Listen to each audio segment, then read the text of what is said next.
por su interés. Estoy segura que van a salir muy satisfechos con este taller que se ha titulado Nutrición en enfermedades crónicas, hepatopatías, cardiopatías, nefropatías, enfermedades oncológicas y neurológicas, que tiene como objetivo tratar de darnos herramientas para el manejo de estos pacientes crónicos, en donde tenemos una participación relevante los gastroenterólogos pediatras. Va a ser llevado por la licenciada en nutrición Isela Núñez Barrera, quien es jefa del servicio de nutrición en el Hospital Infantil de México. Se formó en nutrición pediátrica justamente en esta institución y la verdad ha trabajado desde hace muchos años, bueno, no tantos, ¿verdad? Un poquito. Desde hace muchos años con nosotros y realmente es un gran apoyo para nuestro desempeño de los gastroenterólogos en el día a día. Y trabaja junto con ella la maestra en ciencias Magali Reyes Apodaca, quien también se formó como nutrióloga pediatra en el Hospital Infantil de México y quien recientemente ha trabajado fuertemente en el área de enfermedades metabólicas. Bienvenidas, muchísimas gracias y quedan con ustedes.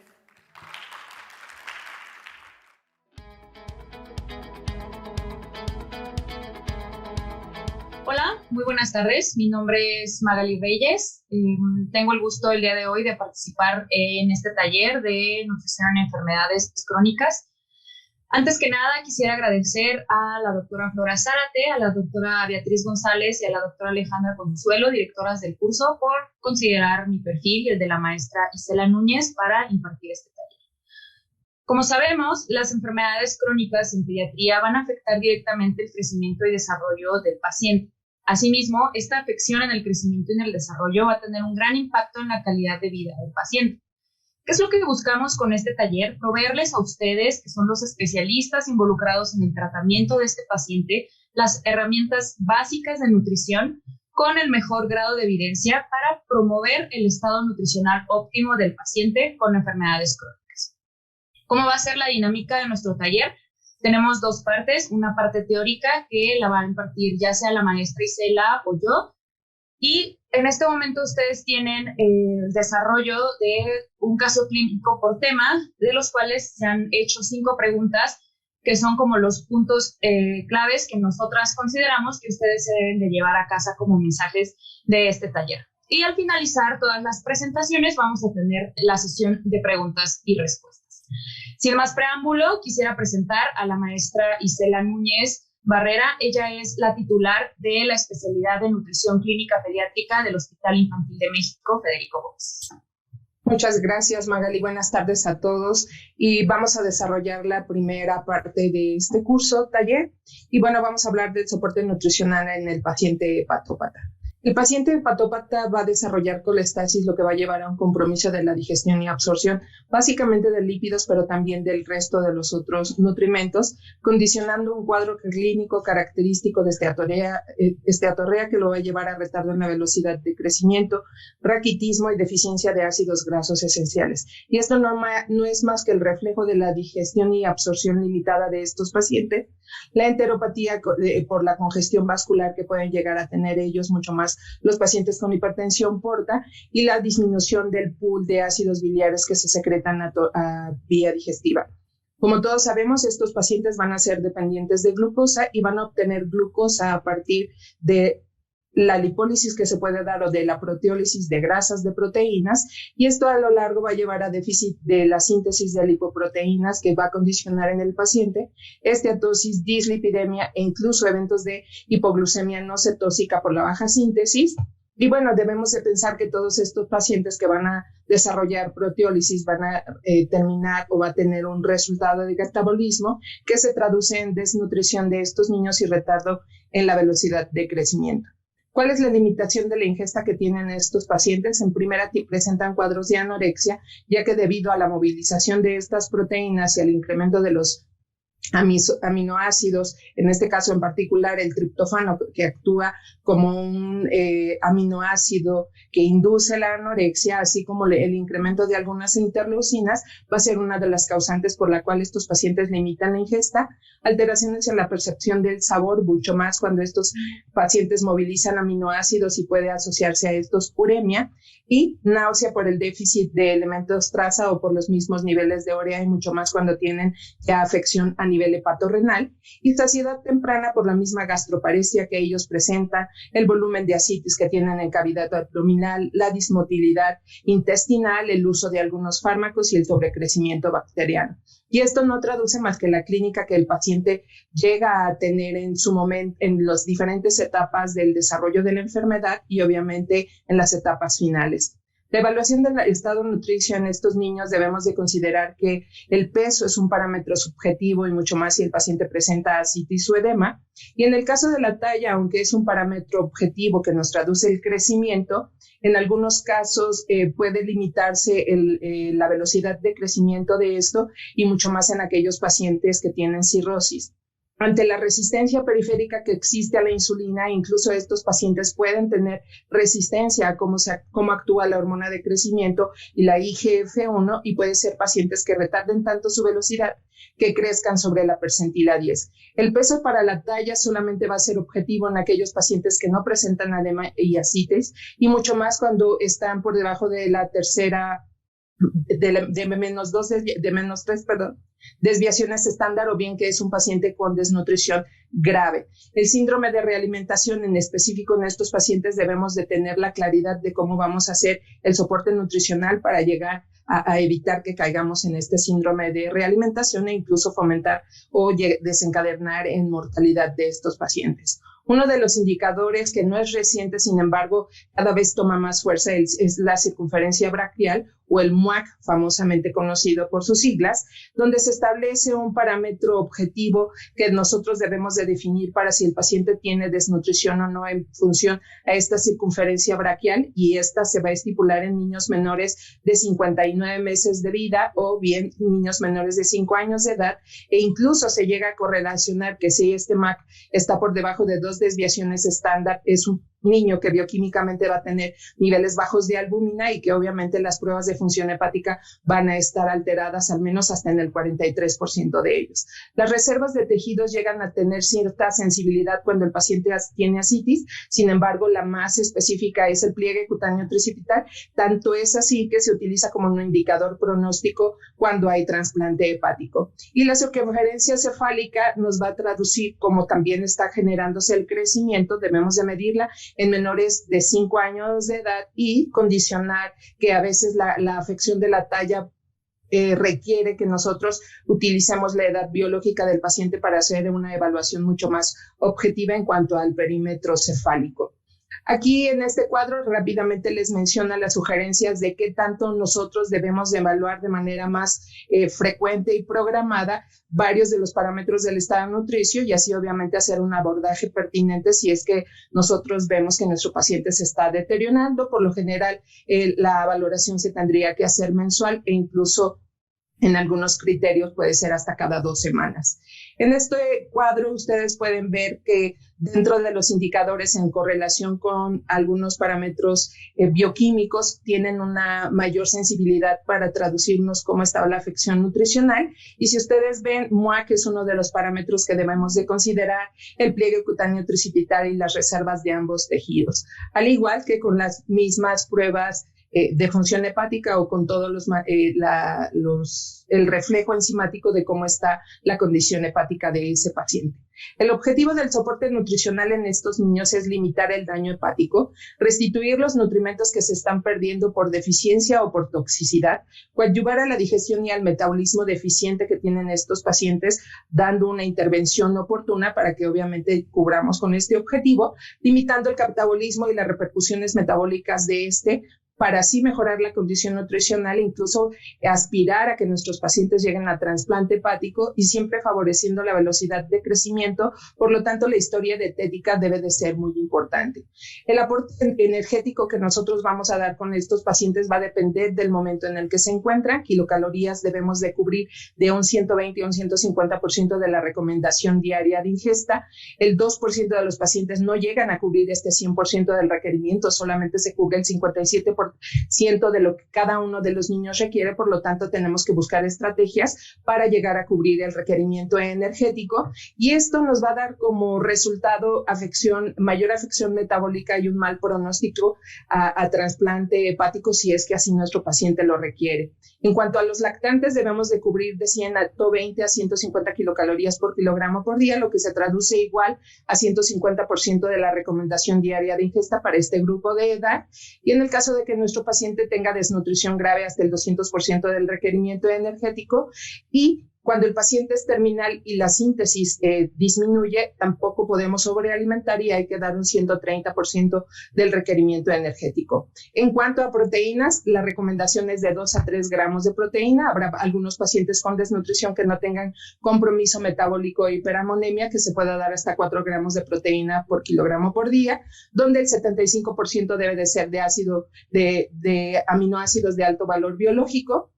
Y una proteína de un buen perfil de aminoácidos ramificados es la caseína. No cubrir con los requerimientos de proteínas va a traducirse en una baja síntesis de proteínas transportadoras, de hormonas de crecimiento, de lipoproteínas, y obviamente esto va a hacer todavía mucho más crudo el cuadro clínico que tenga nuestro paciente.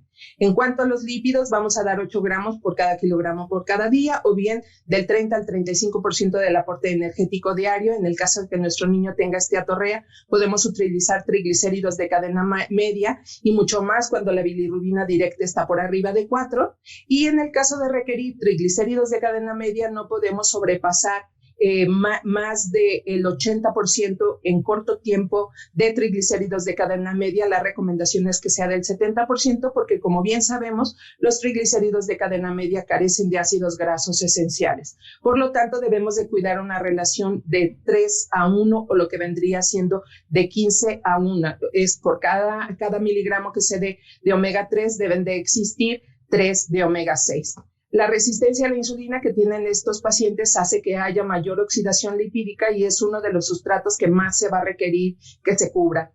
Y otro tan importante como proteínas y lípidos, pues son los hidratos de carbono, porque nuestro paciente, debido a su baja síntesis, puede presentar eventos de hipoglucemia y desencadenar así el requerimiento de glucosa a partir de otros sustratos, y en este caso pues glucógeno hace lo suyo. Sin embargo, en ocasiones no llega a cubrirse el requerimiento basal de glucosa, y es por eso que se requiere de la proteólisis o de la lipólisis que tienen estos pacientes. ¿Cómo podemos limitar esto? Pues monitorizando el número de comidas que se dan con estos pacientes y el aporte que se dé en cada uno de ellos. La recomendación es de 50 a 60% del valor energético diario a través de hidratos de carbono, y de polímeros de glucosa de 15 a 20 gramos por kilogramo por día, siempre y cuando cuidemos la osmolaridad. Y como ustedes ven en su pantalla inferior izquierda, estos son algunos de los módulos que nosotros llegamos a utilizar para enriquecer las fórmulas o los sucedáneos de la leche humana. Sin embargo, hay que considerar la osmolaridad que confieren, y que algunos de ellos nos van a aportar sodio y proteínas que debemos de cuidar en el manejo.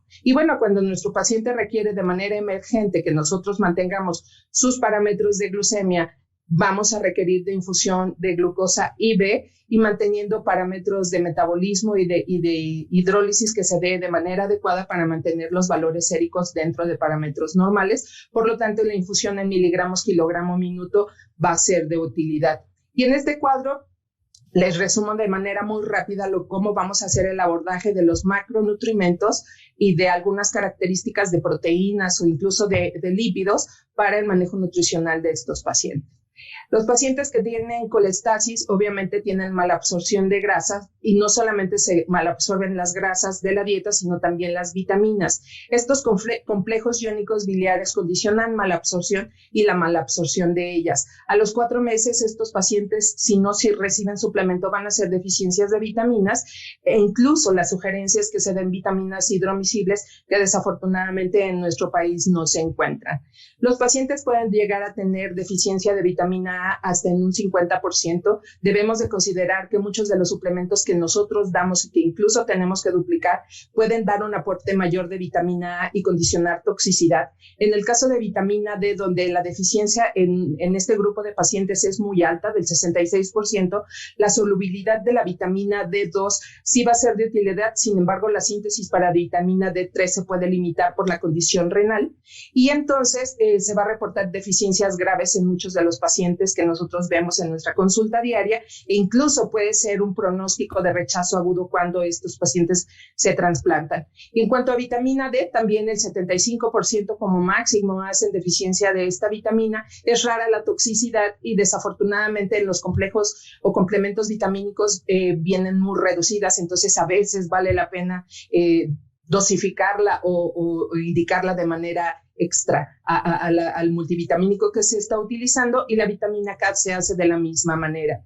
Estas son las recomendaciones en general. Es importante que nosotros incluso cubramos el 200% del requerimiento diario de las vitaminas hidrosolubles, y puede darse 2 dosis al día, siempre y cuando vigilemos la cantidad de vitamina A. En cuanto al zinc, es importante para la síntesis de metaloenzimas, va a incrementar la actividad catalítica, y para estos pacientes es importante porque evita la diseminación de la glutamina y que incremente así los niveles de amonio, y que este paciente se traduzca a que tenga menos albúmina o que haya proteólisis de esa albúmina. En cuanto al hierro, los pacientes hepatópatas tienen un déficit importante del 32%, sin embargo, nuestros compañeros médicos vigilan muy bien los parámetros de ferritina para saber si suplementan o no, o hasta dónde lo suplementan. Y en cuanto al cobre, el déficit de este va a condicionar hiperglucemia en el paciente, por lo tanto, glucosuria, y asociado a la resistencia periférica a la insulina, pues esto se va a incrementar o se va a acrecentar. Y en el caso de que nosotros requiramos nutrición parenteral, vamos a tener que limitar el 50% de los elementos traza para evitar que se atesore a nivel hepático. Y en cuanto al calcio, tenemos que suplementar cuando el paciente tiene esteatorrea con mayor vigilancia, y siempre vigilar la relación calcio-fósforo, que sean 2 moléculas de calcio por cada una de fósforo, y en conjunto estos 3 micronutrimentos pues pueden condicionar su deficiencia, osteopenia en el paciente, e incluso los pacientes que están sometidos a trasplante hepático se tiene que vigilar cómo están los niveles séricos de la paratormona. Y la vitamina E, en conjunto con el selenio, va a condicionar una mayor factor de antioxidación en estos pacientes, y su deficiencia puede condicionar debilidad muscular y cardiomiopatía en estos pacientes. Y por último, el manganeso excreta a nivel de la vía biliar, se acumula a nivel del sistema nervioso central, y cuando se acumula, porque nosotros estamos dando grandes cantidades, ante eventos de encefalopatía hepática todavía se hace más evidente la toxicidad de este. Y hablando de encefalopatía hepática, que llegan a desarrollar hasta el 80% de nuestros pacientes en condiciones descompensadas por esta pérdida de la función metabólica, ya sea por alguna situación de desequilibrio electrolítico, por procesos infecciosos, o incluso por la misma baja ingesta de energía que nosotros estamos dando, porque no estamos cubriendo los requerimientos de proteínas, porque la carga nitrogenada secundaria a un sangrado del tubo digestivo se incrementa, o el mismo catabolismo que nosotros fomentamos al dejar en ayuno a estos pacientes, pues va a fomentar que esta encefalopatía hepática se desarrolle todavía más. Es por eso que la recomendación de proteínas es de 2 gramos por kilogramo por día, no como en el pasado a 0.5, sino deben de ser 2 gramos. Y en caso de que nuestro paciente tenga encefalopatía hepática grave, se puede dejar hasta 1 gramo por kilogramo por día, evitando que el catabolismo conlleve al deterioro nutricional y a la prolongación de la encefalopatía hepática. Y obviamente nuestros compañeros médicos toleran el abordaje de medicamentos, incluso antibióticos, que deben de hacer. Y sodio tiene un grado de importancia que nosotros debemos de considerar, y mucho más si nuestro paciente tiene hipertensión porta o ascitis. La hiponatremia dilucional debe de vigilarse, y valores séricos por menos de 126 seguramente nuestros compañeros médicos van a hacer el uso de diuréticos, y no necesariamente tenemos que restringir sodio, e incluso la restricción dietética estricta es innecesaria para sodio, y mucho menos cuando el paciente está alimentándose por leche materna o por seno materno. Respecto a la alimentación enteral y parenteral, nosotros debemos de seleccionar la ruta. Vamos a dar por vía oral, vamos a utilizar sonda. Vamos a definir los objetivos, vamos a alimentar de manera trófica, vamos a dar alimentación parenteral con alimentación enteral o vía oral con enteral para cubrir la demanda energética o incluso para llegar a cubrir a los requerimientos extra que estos pacientes requieren incluso hasta por la noche. Seleccionar el tipo de fórmula va a depender de la patología que tiene el paciente, y nutrición parenteral en algunos casos llega a considerarse. Sin embargo, debemos de pensar siempre en su efecto tóxico, utilizar lípidos de cuarta generación, siempre estimular la vía enteral para la secreción de sales biliares y nunca sobrepasar la recomendación de 9 a 10 miligramos de glucosa por kilogramo minuto. Estamos al pendiente de las respuestas que ustedes tengan para el desarrollo de este caso y continuamos con Magali. Muchas gracias, Ise. Bueno, continuando con la parte la parte nutricional en el paciente patópata, vamos a hablar un poco de los errores innatos del metabolismo. Nos vamos a enfocar un poco en los que tienen mayor afección a nivel hepático. Hay que recordar que los errores innatos es grupos de enfermedades generados por mutaciones genéticas, ya sea que afectan una enzima o una proteína específica. Tenemos más de 700 errores innatos identificados con diferentes tipos de herencia y en conjunto, bueno, podemos tener como una incidencia bastante alta, más de lo que nosotros pensamos. Es importante tener un poco de noción respecto a qué tenemos que hacer, porque la mayoría de estos errores innatos se manifiestan en la edad pediátrica.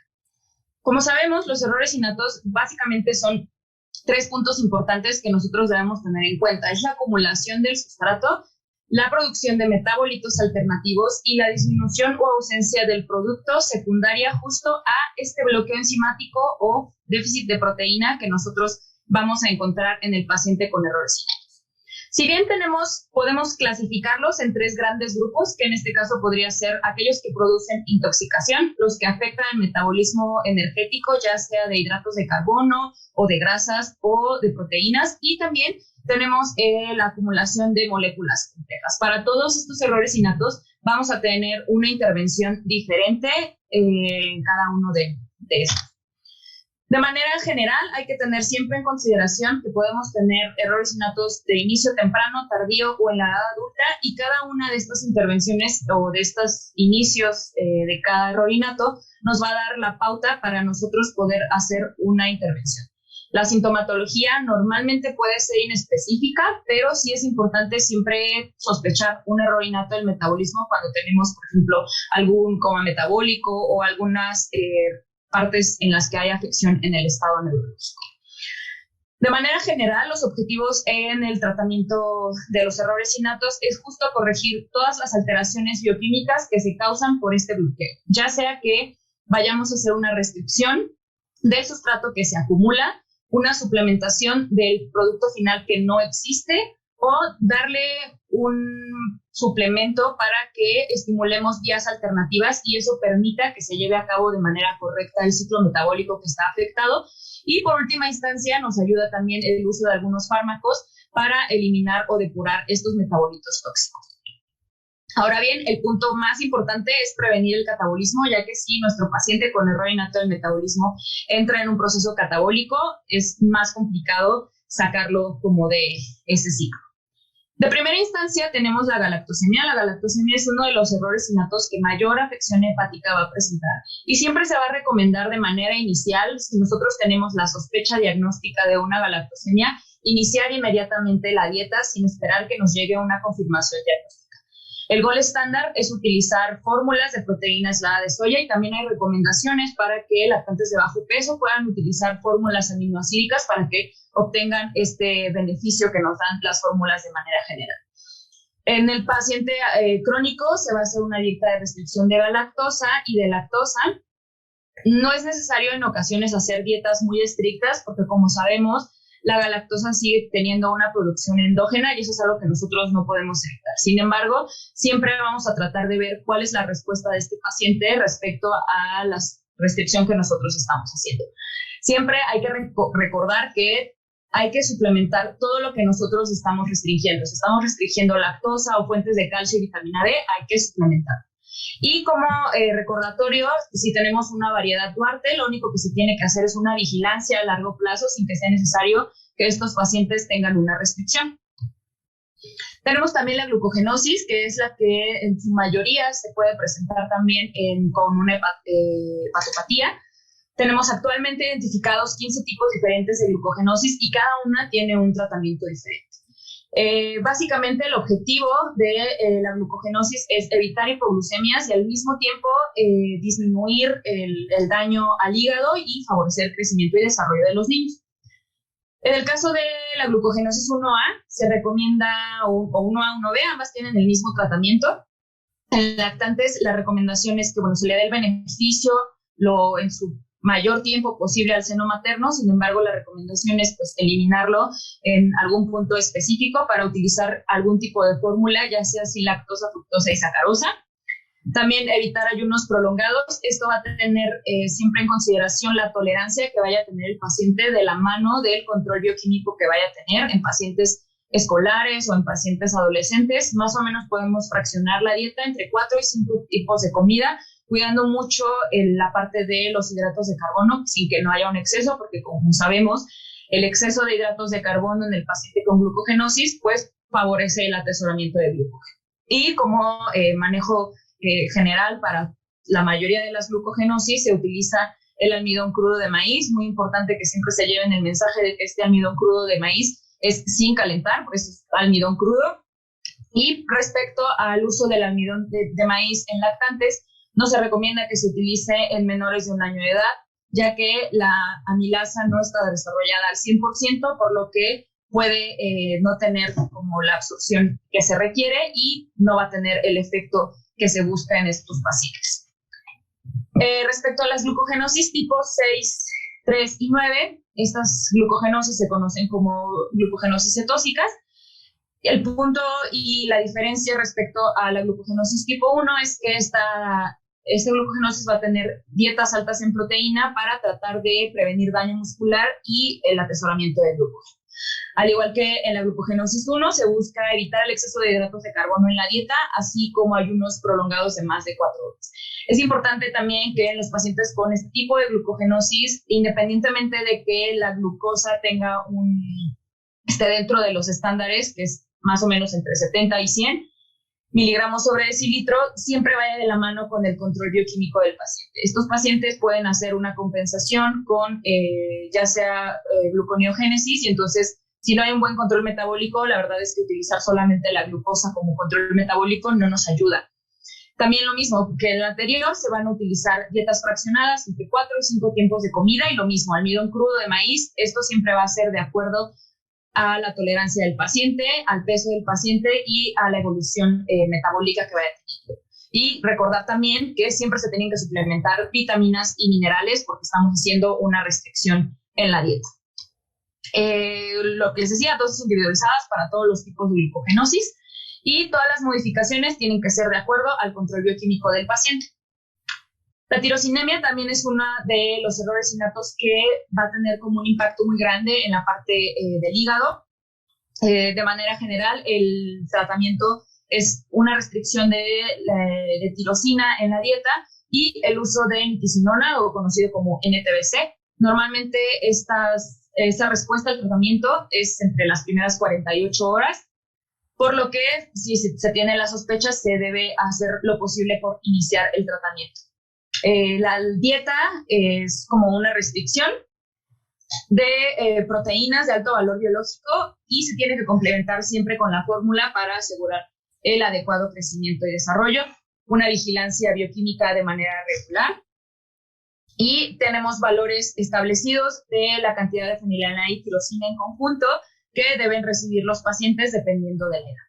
Y las concentraciones en plasma siempre tienen que ir vigiladas de acuerdo al interrogatorio de la dieta, ya que pues, es la única manera en la que nosotros, por la parte nutricional, podemos hacer alguna modificación. Hay que recordar que algunos pacientes pueden requerir una dosis mayor de nitisinona para tener una adecuada respuesta al tratamiento, y también suplementar vitaminas y minerales.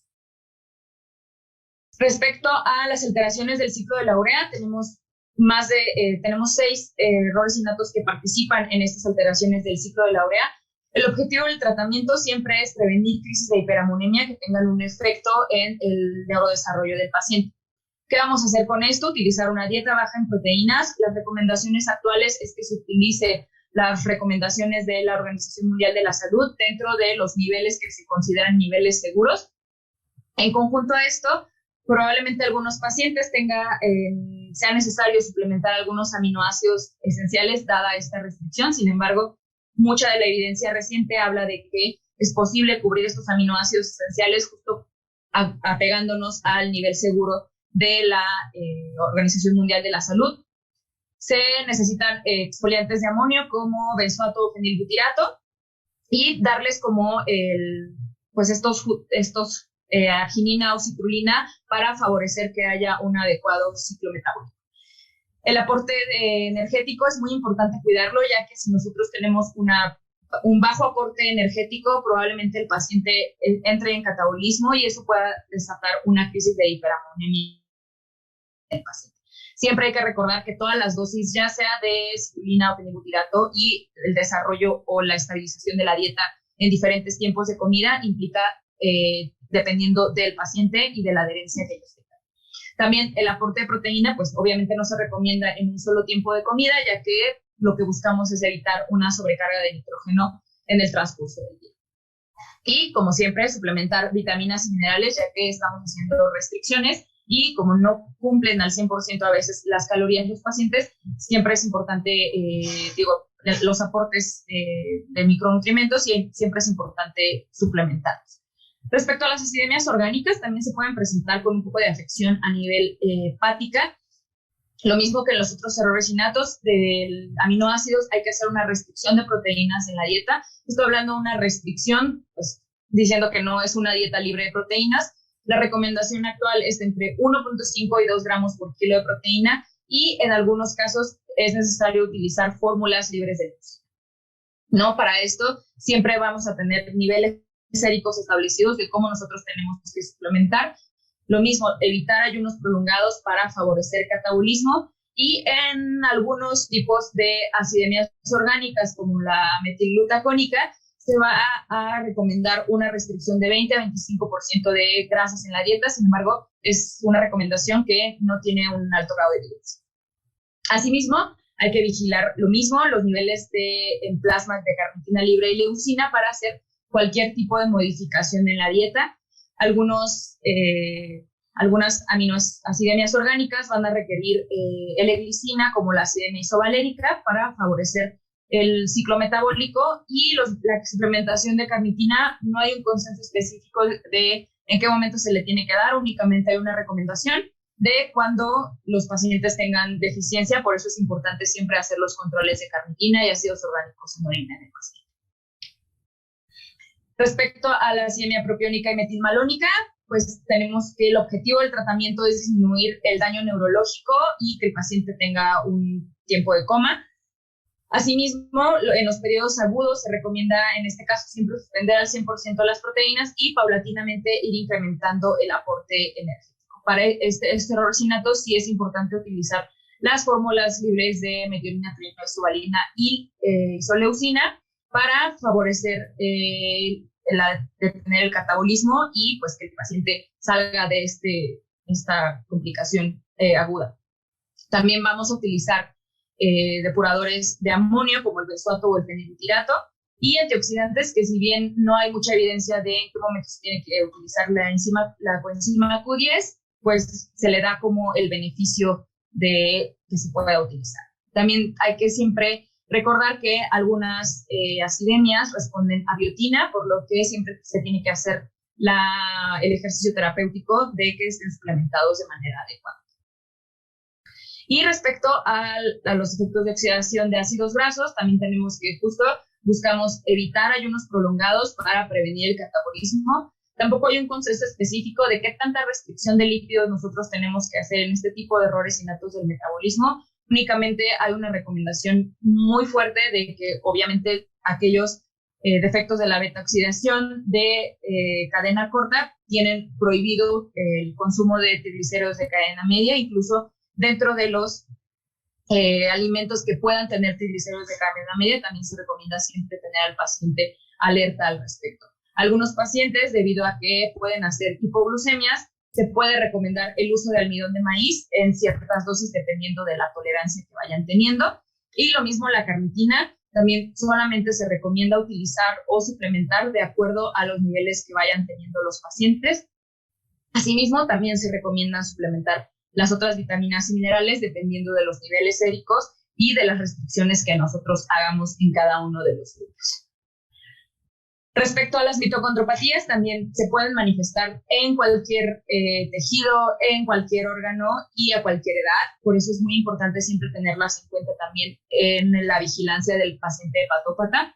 No es específicamente algo que te diga cómo se tienen que tratar estos errores innatos, ya que entre que son muy raros, son muy complejos de identificar, pero el tratamiento básicamente está enfocado a que pues, evite cualquier deterioro en donde se esté presentando las afecciones y si bien no hay un consenso de qué se tiene que hacer, pues se recomiendan como medidas de rescate, por así decirlos, con enzima Q10 o creatina o ácido lipoico para favorecer que se lleve al 100% todos estos intercambios que se llevan en la mitocondria.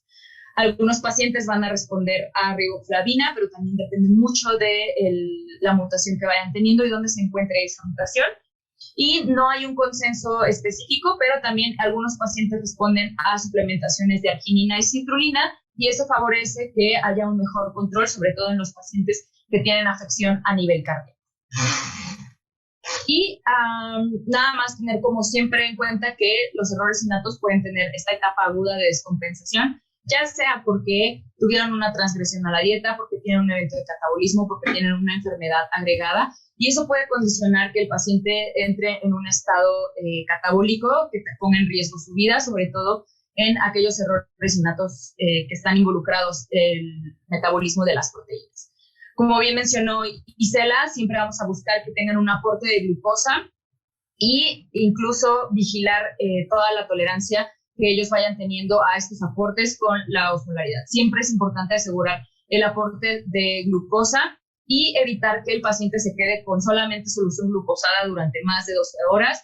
Si nosotros ya tenemos el diagnóstico, hay que hacer la introducción de lípidos y la restricción de proteínas en cualquier error innato del metabolismo es un máximo de 48 horas, ya que si nosotros suspendemos más de 48 horas el aporte proteico, vamos a favorecer el catabolismo. Y la idea del tratamiento en las etapas agudas es justo revertir el catabolismo. En algunos casos va a ser necesario suplementar aminoácidos, dependiendo del error innato que nosotros nos encontremos, utilizar dosis más elevadas de lo normal de estos detoxificadores de amonio y siempre darle el aporte energético que requieren, incluso en algunos momentos se va a requerir hasta el 20 o el 50% más del aporte energético en pro de justo frenar este catabolismo que se encuentra. Y bueno, la reintroducción a la vía enteral siempre debe ser gradual y debe de ir en conjunto con la disminución del aporte IV. En muchos casos se hace la introducción de la dieta enteral y se continúa la solución glucosada a este máximo y entonces el paciente no se compensa y pues nos cuesta un poquito más de trabajo estabilizar.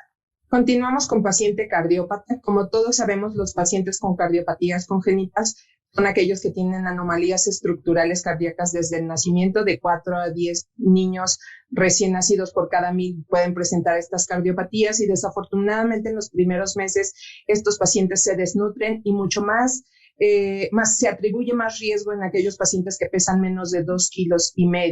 Tan es así que pueden llegar a caquexia cardíaca y esto condicionar insuficiencia cardíaca. No todos los recién nacidos nacen desnutridos, solamente o afortunadamente el 6%, sin embargo, dependiendo del tipo de cardiopatía se van a ir desnutriendo y sabemos muy bien que la que más se afecta en cuanto al porcentaje y al momento más temprano, la condición nutricional, pues es las cardiopatías cianógenas, tan es así que llevan a que estos pacientes crezcan sobre la percentila 20. Y en el caso de los pacientes con cardiopatías cianógenas, si son de alto flujo, estos pacientes sí pueden presentar riesgo a desnutrición sin tanta afección en la talla, hasta en un 60% en el caso de niños mayores de 2 años de edad.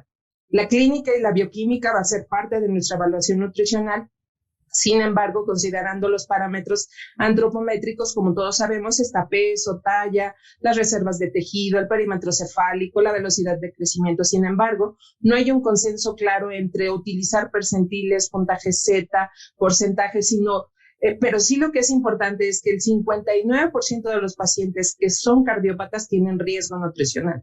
Tan es así que la ASPEN considera dentro del abordaje nutricional en pacientes cardiópatas, en uno de sus 17 puntos de intervención, el diagnóstico oportuno de la condición nutricional. Y otros aspectos que debemos de considerar en el ABC de la evaluación del estado nutricio son los aspectos dietéticos. Hay algunos factores que pueden modificar los hábitos de estos pacientes.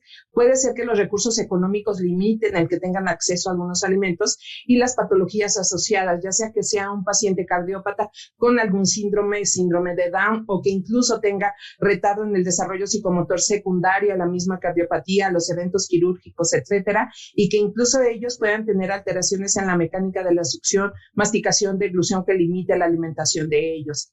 El retardo en el crecimiento, por lo tanto, va a ser frecuente, aunado a que el incremento metabólico y los requerimientos de oxígeno van a ser mayores. El transporte de oxígeno está alterado y el cociente respiratorio y las necesidades de oxígeno va a llevar a que tengan estos pacientes hipertrofia del músculo cardíaco y un consumo mayor de oxígeno. Este consumo mayor de oxígeno, a pesar de que se tiene que proveer de él, incrementa el gasto metabólico de algunos de los músculos, principalmente los músculos intercostales, que repercuten en los requerimientos energéticos, y también esa hipoperfusión en el defecto del eje somatotropo y los cartílagos de crecimiento, que al final se traducen en talla baja. Los pacientes con hipertensión pulmonar, del 40 al 70% de ellos tienen baja ingesta energética y no llegan a cubrir los requerimientos. Por lo tanto, promover el crecimiento y desarrollo en ellos debe de ser uno de nuestros objetivos claros, previniendo, identificando y corrigiendo procesos de desnutrición, que lo primero que vamos a encontrar en ellos es desnutrición, pero a lo largo podemos encontrar adolescentes con obesidad. Prevenir y corregir deficiencias de nutrimentos, limitar alteraciones metabólicas y evitar síndrome de realimentación, y mucho más en pacientes que tienen desnutrición grave. Sin embargo, estos objetivos pueden ver entorpecidos. ¿Por qué? Porque la ingesta en ellos está limitada, que hay retardo en el crecimiento. La disnea y la taquipnea va a dar como resultado fatiga crónica que puede limitar la ingesta de alimentos. La hipoxia crónica, la baja perfusión de oxígeno, puede condicionar acidosis metabólica, y que esto repercute en la condición nutricional de nuestro paciente, en la secreción de IGF-1, de IGFBP3, factores de crecimiento que obviamente se agravan cuando el paciente es un paciente quirúrgico. Por lo tanto, debemos de pensar que hay algunos de estos pacientes cardiópatas que también tienen limitación enteral por esta baja perfusión a nivel de vaso, intestino, hígado, que incluso puede condicionar hepatomegalia, y un 8% de los pacientes cardiópatas puede tener asociado a su cardiopatía malformaciones gastrointestinales que van a limitar aún más la alimentación de estos niños. Y algunos pacientes con corrección quirúrgica pueden desarrollar enteropatía. Si no son tantos, es un 4.1%, en ellos sí se puede ver la digestión limitada, malabsorción a nivel intestinal que se traduce por la hipoperfusión, crecimiento de anaerobios, malabsorción de grasas hasta en un 50%, que incluso puede conferir edema en estos pacientes. Debemos de plantearnos el manejo no solamente posquirúrgico, sino prequirúrgico. La ASPEN lo que nos sugiere es evaluar de manera previa a la cirugía, dar alimentación por vía oral o incluso nutrición parenteral si es necesario, y mucho más cuando hay una baja perfusión esplácnica o se están utilizando prostaglandinas, siempre progresar la vía enteral e incluso preferir leche materna. Al posquirúrgico inmediato o al posquirúrgico, debemos de considerar que estos pacientes, por la respuesta inflamatoria sistémica que tienen montada, pueden no cubrirse el requerimiento energético en los primeros días. Solamente en los primeros días, 5 días, se llega a cubrir el 30% del aporte energético, incluso hasta por la vía enteral, y por lo tanto podemos requerir de nutrición parenteral, aunque debemos de plantearnos hacer un destete paulatino y temprano para cubrir los requerimientos por la vía enteral o por vía oral, siempre y cuando evaluemos que nuestro paciente no tenga alteración de la mecánica de la deglución. Valorar las complicaciones cardíacas gastrointestinales que origina la baja perfusión a nivel intestinal de oxígeno, y a pesar de todos estos cambios, de todas estas acciones que hagamos nosotros para alimentar a nuestros pacientes, el 27% de ellos persiste con desnutrición. ¿Cuál es el aporte energético que nosotros debemos de dar o cómo lo debemos de estimar. Las fórmulas predictivas no tuvieron tanta sensibilidad para decir, sabes que esta es la manera en la que debes de tú estimar el aporte energético. Lo que nos sugieren algunas revisiones es irnos con la recomendación diaria de ingesta para la población mexicana o bien las recomendaciones de energía para la OMS, pero hay algunos pacientes que pueden tener requerimientos todavía más específicos, como aquel paciente que depende de ventilador o algún paciente que tiene otros factores de estrés agregados y que el paciente es el único medio por el cual nosotros vamos a saber cuánto en realidad requiere un niño, y esto es porque tiene recuperación del estado de nutrición. En cuanto a kilocalorías, al inicio, si está en la terapia intensiva, vamos a manejar de 55 a 60 kilocalorías en caso de ser lactante, y conforme va pasando las etapas del paciente en condiciones críticas y se da la recuperación nutricional, hasta 150 kilocalorías, perdónenme ahí por el error, por kilogramo por día, o bien si son niños mayores, del 120 a 150% de la recomendación diaria de ingesta, siempre y cuando consideremos que puedan tener enteropatía.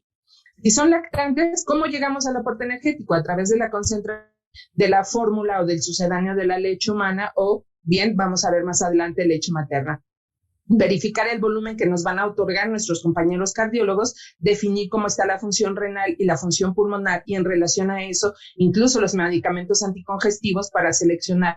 Vamos a concentrar la fórmula con el propio polvo para incrementar la densidad de energía, o incluso vamos a requerir de módulos de nutrimentos para llegar a cubrir el aporte energético. Sabemos bien que podemos manejar hasta 2 kilocalorías por cada mililitro, sin embargo, esto va a conferir mayor osmolaridad, y la función urinaria debemos de pensar siempre en relación al volumen que nos dan, si esta restricción energética puede comprometer la digestión, la absorción y el metabolismo en estos pacientes. Por lo tanto, el incremento de la densidad energética debe de ser paulatino. Considerar que muchos de estos pacientes tienen pérdidas insensibles y por lo tanto tienen más riesgo a deshidratación, más la restricción que nos hagan, y en el caso de que nuestro paciente tenga esteatorrea, incluso podemos requerir del uso de triglicéridos de cadena media.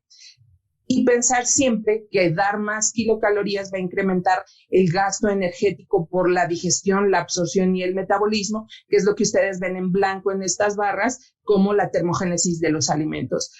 Pueden ustedes observar que cuando se complementa la intervención de la concentración de estas fórmulas en el recuadro de color rojo, pueden ver que se llega a mayor densidad de energía. Incluso en su recuadro azul pueden observar que hay recuperación del estado nutricio cuando se llegan a emplear estos métodos. Lo adecuado sería utilizar leche materna. La leche materna de manera preoperatoria va a fomentar mayor tolerancia enteral después del posquirúrgico, e incluso va a evitar el riesgo de enterocolitis a nivel neonatal. Incrementa la función inmunológica y mejora la relación del binomio. E incluso se sugiere que en aquellos pacientes que tienen quilotórax se desgrase la leche materna para que obviamente traduzca toda la función inmunológica y la ganancia ponderal se dé y solamente se quiten los lípidos. Es importante que esta leche materna se centrifugue a 3,000 revoluciones por minuto por 15 minutos y se llega a retirar ese 3% que vendría dándonos la leche materna, y podría ser un manejo muy adecuado para pacientes con quilotórax. Tan es así que hay grupos que se dedican a decirnos, sabes que sí puedes alimentar con leche materna en el prequirúrgico, en el posquirúrgico, debes de favorecer la extracción desde la primera hora de que nacen estos productos, dar prioridad al calostro, almacenarlo si es necesario, e incluso aunque tu paciente no tenga vía enteral o vía oral, puedes colocar al menos a nivel bucal un poco de calostro y seguir fomentando la lactancia materna y verificar cómo es la ganancia de peso de nuestro paciente, e incluso si es necesario fortificar con fortificadores de la leche humana, o bien utilizar fórmulas o sucedáneos concentrados. En el caso de las proteínas, se deja la recomendación diaria de energía hasta en un 300%, y mucho más cuando nuestro paciente tiene enteropatía. En el caso de los hidratos de carbono va a depender de la función pulmonar. Sin embargo, hay estudios que nos dicen, no es necesario que bajes la cantidad de hidratos de carbono, porque en realidad el paciente desatura de 92 a 89 por 3 horas y después se vuelve a recuperar. Sin embargo, representa también vigilancia. Vigilar los niveles séricos de triglicéridos, obviamente asociados a la carga de glucosa o de hidratos de carbono que damos por arriba de lo esperado, para concentrar las fórmulas o para llegar a la densidad de energía, y que la glucosa obviamente puede puede favorecer que en asociación con niveles bajos de potasio y de fósforo por el uso de diuréticos, nuestro paciente tenga arritmia e incluso prolongación del QT, que obviamente esto lo van a valorar nuestros compañeros médicos. Y en cuanto a los lípidos, mejorar un perfil de lípidos que se esté dando a través de la dieta, dar ácidos grasos esenciales que se cubran los requerimientos y evitar la cetosis en el caso de dar más de 60% de fuente de energía a través de los lípidos. Y en cuanto a los líquidos, va a depender de la función renal del paciente, limitar la cantidad de agua ante el uso de algunos anticongestivos o del uso de diuréticos a razón de la clínica del paciente, y vigilar si existe o no restricción de sodio. En el caso de que nosotros requiramos de nutrición enteral, debemos de utilizarla en las primeras horas del posoperatorio, con efecto trófico, no necesariamente para soldar el soporte nutricional, e ir evolucionando para cubrir los requerimientos energéticos a través de la vía oral o bien por alimentación mixta. Es frecuente que estos pacientes presenten reflujo, por lo tanto nuestros compañeros gastroenterólogos decidirán si se hace una intervención o los cirujanos de tipo Nissen para obviamente combatir este tipo de patología asociada a la cardiopatía. Y bueno, la tolerancia puede ser en una terapia intensiva inicial a 20 mililitros por kilogramo por día, y obviamente ir haciendo un ascenso, y esto va a disminuir incluso la frecuencia de enterocolitis. Si se hace con leche materna, mucho mejor. La alternativa es que nosotros en algún momento demos infusión continua para fomentar la ganancia de peso, y que incluso la infusión continua se dé en la noche y bolos durante el día, aunque sabemos que no es fisiológico. Tenemos que ponderar la condición nutricional de nuestro paciente para que obviamente se recupere, y la infusión continua obviamente va a fomentar la ganancia de peso hasta el 200%, y en el caso de que nosotros planteemos que es un paciente con una cardiopatía compleja, incluso programar para gastrostomía, y si este paciente requiere rehabilitación oral, también programarla o tenerla en consideración para que nuestro paciente obviamente en algún momento evolucione a la mejor condición. En caso de requerir nutrición parenteral, porque nutrición enteral no está disponible, pues la incidencia de desnutrición en ellos es elevada, 48%, y está dado por la propia patología, pero por otro, que nosotros no podemos cubrir el requerimiento energético a través de nutrición parenteral, y por lo tanto limitamos la ganancia de peso y el deterioro de la condición nutricional, y esto incluso se llega a asociar con mal pronóstico. Les comentaba que estos pacientes desafortunadamente caen en el diagnóstico de obesidad o sobrepeso en edades mucho más tardías. La cirugía exitosa, o los pacientes que tienen una evolución exitosa, van a requerir menos kilocalorías y van a requerir actividad física, y se deben de dar las kilocalorías a relación del nivel de actividad física que tenga. Sin embargo, se perpetúan los comportamientos dietéticos que se dieron en los primeros años de la cardiopatía y de las correcciones que se iban realizando, y este paciente era inactivo físicamente. El sistema familiar exacerba el estilo de vida no saludable, y si bien la obesidad y el sobrepeso es multifactorial, los propios riesgos implicados por el síndrome por sobrepeso obesidad, más la familia sobreprotectora que no permite que estos niños desarrollen actividad física, que se limiten a buenas prácticas en cuanto al estilo de vida, y la familia se vuelve sobreprotectora, hay angustia por lo que pasó en el pasado, y entonces agreguemos eso, los factores de riesgo que ya la propia cardiopatía tenía, se vuelve un grupo vulnerable que tendríamos que manejar incluso en las consultas externas para evitar el riesgo en estos pacientes. Gracias. Gracias. Bueno, continuando con la temática de este taller, vamos a ver el paciente nefrópata. Como sabemos, nosotros podemos ubicar a nuestro paciente renal en 3 etapas diferentes. No obstante, los objetivos de la intervención nutricional siempre van a ser los mismos, independientemente de la etapa donde esté el paciente. ¿Cuáles van a ser esos objetivos? Mantener el estado nutricional óptimo, vigilando patrones de crecimiento, composición corporal y una adecuada ingesta de nutrimentos. Al mismo tiempo, lo que voy a buscar con mi intervención nutricional es evitar la toxicidad urémica, así como anormalidades metabólicas. Estos objetivos en conjunto me van a ayudar a reducir los factores de riesgo que impacten en la morbimortalidad de mi paciente. ¿Cómo voy a hacer esta vigilancia del estado nutricional? Con 2 puntos esenciales, la evaluación antropométrica y la evaluación bioquímica. En la evaluación antropométrica tengo que el peso es una de las herramientas que más utilizamos para evaluación del estado nutricional, pero siempre hay que considerar que en el paciente renal va a haber retención de líquidos, sobre todo en aquellos pacientes que tengan oliguria o anuria y principalmente en aquellos pacientes que tengan síndrome nefrótico o que se encuentren en terapia sustitutiva, ya sea más frecuente o menos frecuente. La talla también es parte de la evaluación antropométrica y hay que tener siempre en consideración evaluar la velocidad de crecimiento en conjunto con la talla blanda familiar. ¿Cómo voy a saber si está bien o mal mi paciente? Si mi paciente se encuentra entre la percentila 3 y la percentila 97, podríamos hablar un poco de normalidad.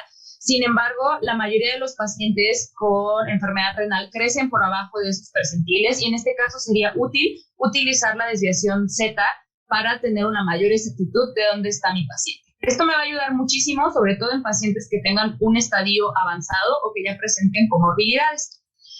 Para interpretar estos parámetros de crecimiento, yo lo que tengo que hacer es considerar siempre que la talla para la edad no se afecta únicamente por la parte nutricional, sino que también tiene otros aspectos que tenemos que considerar, como acidosis metabólica o estas anormalidades del IGF-1, pero sobre todo la maduración sexual.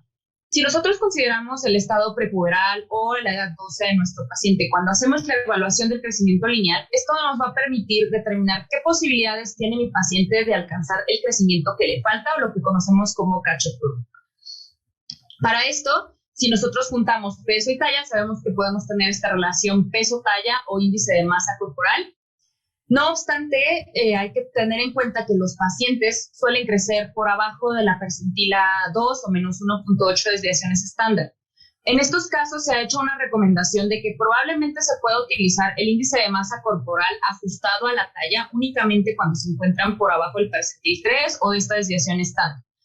Pero este ajuste está condicionado estrictamente por el conocimiento del estado puberal del paciente, ya que hay algunos adolescentes que pueden tener su Tanner desarrollado al 100% y si nosotros ajustamos su índice de masa corporal a esa talla, pues podemos estar subestimando el estado nutricional del paciente, lo mismo que si hacemos un ajuste arbitrario con una desviación estándar en 1.5 o menos 1.2, también eso puede sobreestimar la adiposidad. Hay que recordar que si bien el índice de masa corporal no es el mejor indicador de composición corporal, es lo que tenemos cuando pues, no tenemos forma de evaluar DEXA o bioimpedancia en estos pacientes.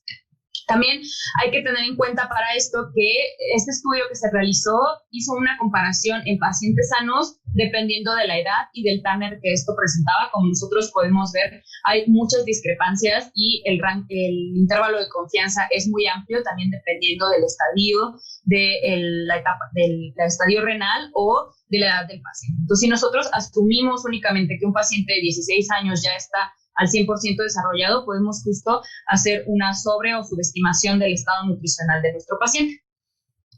Para esto también tenemos mediciones adicionales. La circunferencia media de brazo, conocido como MAC, es un buen indicador independiente de estado nutricional. Sin embargo, hay que siempre considerar que puede afectarse por el edema del paciente. Si nosotros tenemos unas condiciones apropiadas o que el paciente no tenga edema, se puede utilizar como una herramienta secundaria de evaluación, ajustado ya sea a los percentiles o el Z-score, o utilizando únicamente el punto de corte de la Organización Mundial de la Salud.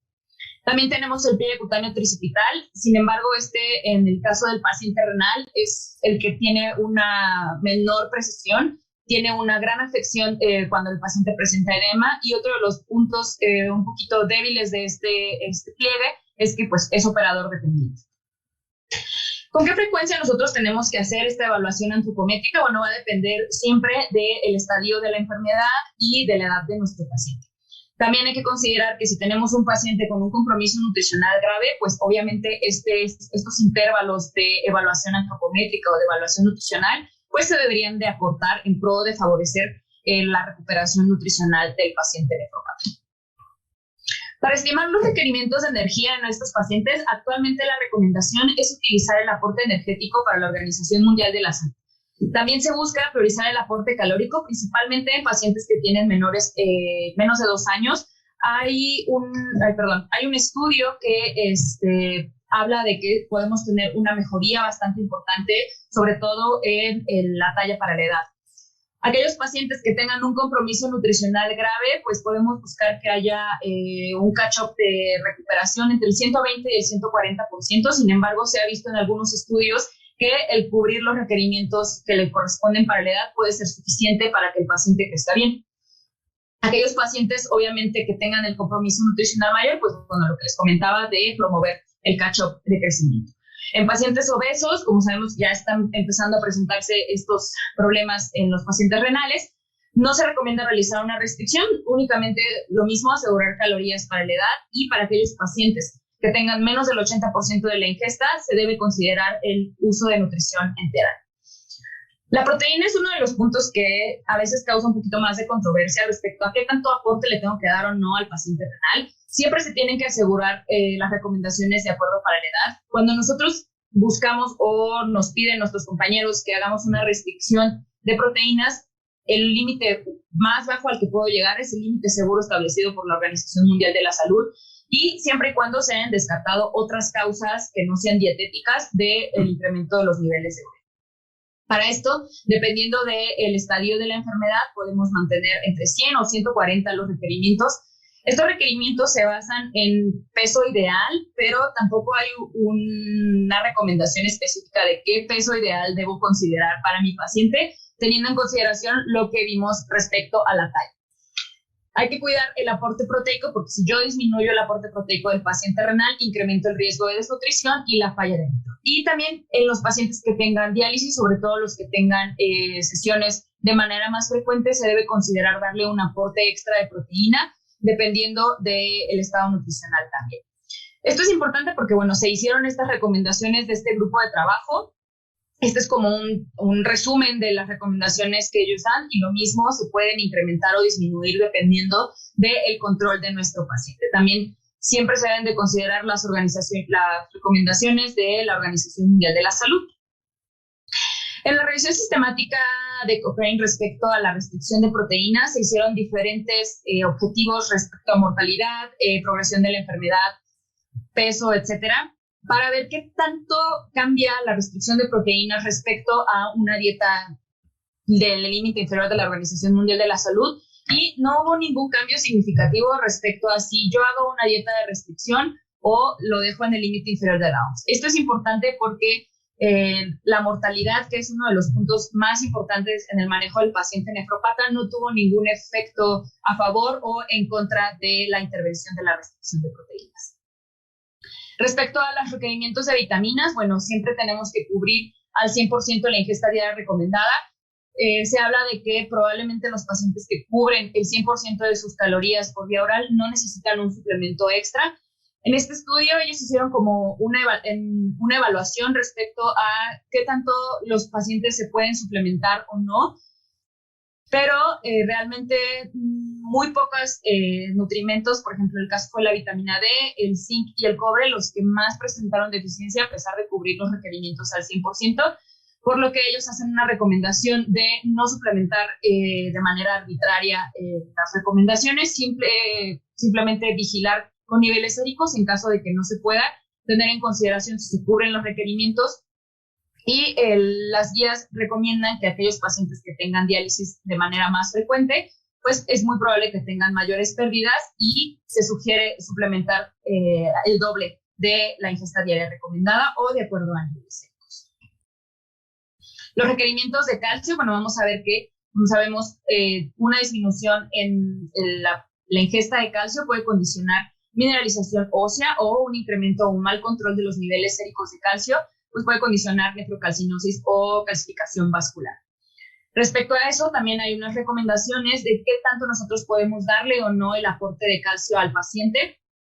Esta tabla es una comparación en relación a las recomendaciones que hay de dos escuelas con las recomendaciones actuales de este grupo de trabajo de ingesta diaria sugerida. Tenemos el límite máximo y el límite inferior, y para esto siempre se recomienda cada uno de para la suplementación adecuada se recomienda siempre considerar la dieta, suplementos nutricionales, y sobre todo si los pacientes tienen quelantes de fósforo, ya que se ha visto que es lo que mayor aporte de calcio va a dar respecto al control metabólico. Y aquellos pacientes que tengan afecciones a nivel de densidad mineral ósea, se recomienda dar hasta el 200% del límite inferior seguro. Obviamente, esto se tiene que documentar con la densitometría y otros valores, no nada más como pensar que tiene enfermedad en el hueso. Y obviamente el monitoreo tiene que ser más estrecho dependiendo del paciente. Como sabemos, el calcio va en relación también a los requerimientos de fósforo. Tenemos que considerar que más que los alimentos que nosotros le damos al paciente, siempre hay que vigilar más de cerca la ingesta de fosfatos inorgánicos, ya que estos fosfatos tienen el 100% de biodisponibilidad y se ha visto que son los que mayor efecto tienen sobre el control de fósforo de los pacientes con enfermedad renal. Igualmente tenemos recomendaciones que pueden ir desde lo más bajo a lo más alto, y lo mismo que con el calcio, tenemos que vigilar en cada visita cómo es la dieta y qué suplementos o cuántas sesiones de diálisis tiene el paciente y si utiliza o no quelantes de fósforo para nosotros tener siempre exactamente lo que necesita. Para la vigilancia de los niveles, siempre vamos a hacer los ajustes, ya sea de restricción o de incremento o disminución con la evaluación de la dieta de manera adecuada.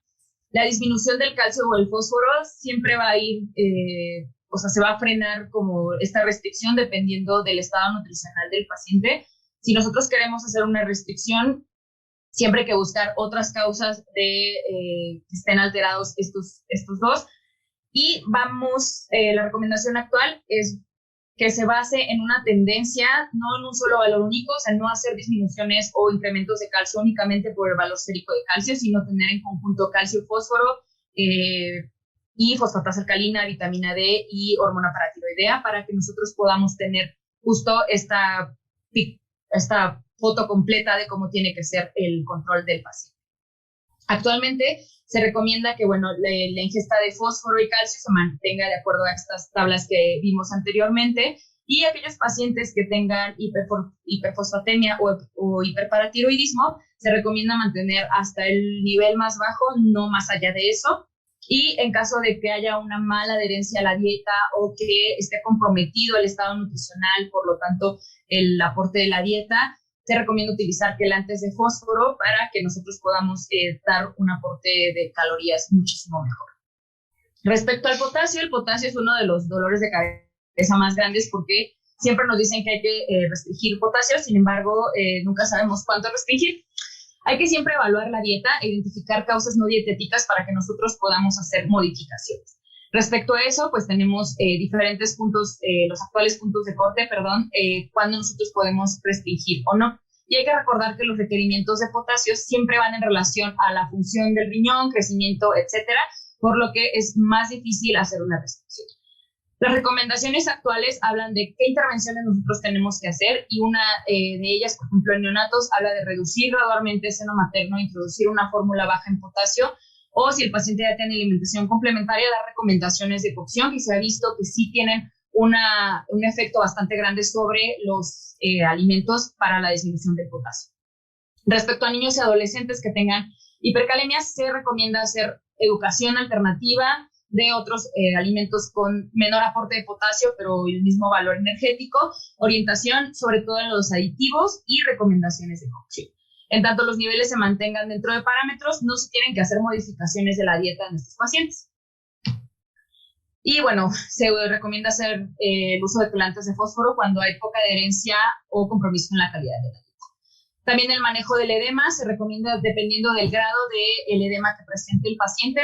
La restricción de sodio únicamente se recomienda en aquellos pacientes que tengan un edema grave y la recomendación es como de manera general de menos 2.000 equivalentes por kilo por día o menos de 20.000 equivalentes por metro cuadrado. En conjunto, para el manejo del edema se tiene que hacer una restricción de líquidos y de sodio. Únicamente hacer la restricción de sodio no sirve de nada y también nuestros compañeros médicos nos van a ayudar a hacer el uso de diuréticos. Pero sí es importante siempre tener en consideración que se tiene que vigilar el aporte de sodio en conjunto con la restricción de líquidos en estos pacientes. Y los cetonálogos que se han utilizado recientemente, sobre todo en pacientes adultos, para ver qué tanto nos puede modificar el estado nutricional. Sin embargo, en pediatría no tenemos estudios para hacer una recomendación. Tenemos un estudio cuasi experimental donde se ven intervenciones diferentes con calorías diferentes y los resultados pueden favorecer la mejoría de la talla para la edad, Sin embargo, pues el estudio tiene por ahí algunas deficiencias metodológicas que sí es importante destacar, sobre todo en la talla para la edad, que es su marcador más importante. No hay un efecto real identificable en el estado nutricional y tampoco en los niveles de triglicéridos o colesterol en estos pacientes. Por lo que, bueno, hay que considerar que se necesitan más estudios para que nosotros veamos estas diferencias entre el uso de los cetoanálogos o otras intervenciones para pacientes pediátricos. Y bueno, por último, la nutrición parenteral intradialítica. Sabemos que es un método no invasivo que nos va a ayudar a darle más, a favorecer que no haya tanta pérdida de aminoácidos. Va a depender de la ingesta del paciente y de si tiene o no restricción de líquidos. ¿En qué momentos la puedo indicar? Bueno, en el momento en el que esté comprometido el estado nutricional o que haya restricción de líquidos que limiten la alimentación del paciente. Respecto a esto, la evidencia actual sí sugiere que puede haber un efecto, pero no es algo significativo. No hay tantos estudios que nosotros podamos mostrar en esta sesión como para dar una recomendación al respecto. Sin embargo, hay que considerar que, bueno, los estudios en pediatría pues tardan un poquito más en mostrar efectos directos y si el paciente se puede ver beneficiado del uso de la nutrición parenteral intradialítica, pues se podría considerar dentro de su evolución o de su tratamiento. Gracias. Ok, recuerden que tienen ustedes cada una de sus guías para responder las preguntas que se van haciendo en el desarrollo de cada uno de los temas.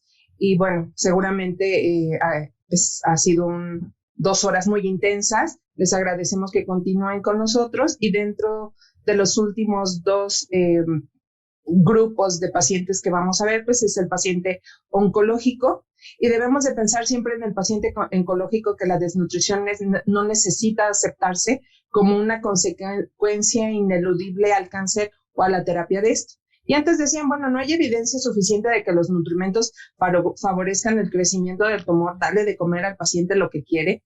Sin embargo, bueno, hoy sabemos que la dieta puede favorecer riesgos de desarrollo de algunas enfermedades que no va a ser incluso en la primera generación, sino en generaciones posteriores. Sin embargo, sí los alimentos actúan como sobre el genoma humano, alterando la expresión de genes y de los productos génicos, modulando procesos que ya teníamos previamente, que estábamos predispuestos y que hace que estos procesos incrementen su incidencia y su progresión o gravedad debido a la ingesta de alimentos que tenemos. Y entonces es así como la nutrigenómica tiene importancia trascendente en el paciente oncológico porque los componentes bioactivos de los alimentos pueden tener repercusiones a nivel del metabolismo de la carcinogénesis. Si bien sabemos que los pacientes oncológicos cursan con diferentes enfermedades o hay varios tipos de enfermedades oncológicas, hay algunas que se clasifican de alto riesgo nutricional o de bajo riesgo nutricional.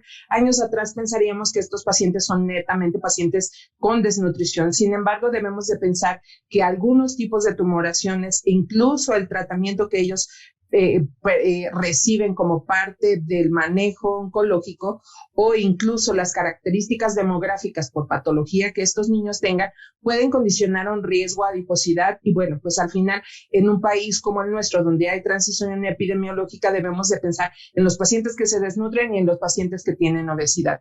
Para nosotros los nutriólogos debemos de saber y en general los médicos, las enfermeras, que los pacientes con cáncer van a tener cambios en cuanto al balance de energía, pueden ingerir más o menos cantidad de kilocalorías de las que ellos requieren. Y el gasto energético va a depender también de la actividad física que estos pacientes desarrollen. Y obviamente esto los va a llevar a que estos niños tengan morbilidad, mortalidad y que incluso su calidad de vida se merme. Cuando nosotros hacemos la intervención nutricional, no siempre los pacientes son capaces de realizar el registro de alimentos de lo que están comiendo diariamente. El tiempo de la inversión en cuanto al abordaje del nutriólogo debe de ser mayor. Nuestros hospitales desafortunadamente tienen una alta prevalencia de estos diagnósticos y el costo por hacer intervenciones nutricionales en relación a ciertos micronutrimentos o a ciertos nutrimentos es costosa, por lo tanto hacemos recomendaciones en general. Y las hospitalizaciones y las consultas frecuentes que tienen estos pacientes hacen que la familia se canse y que la nutrición no sea prioridad para los padres. Por lo tanto, debemos de pensar siempre en los criterios de riesgo. Muchos de estos criterios van a ir en relación a los aspectos antropométricos, pero incluso encontrar una albúmina sérica menor de 2 representa un riesgo para estos pacientes, o incluso que no lleguen a cubrir el 100% de los requerimientos también nos hace que estos pacientes estén en un riesgo.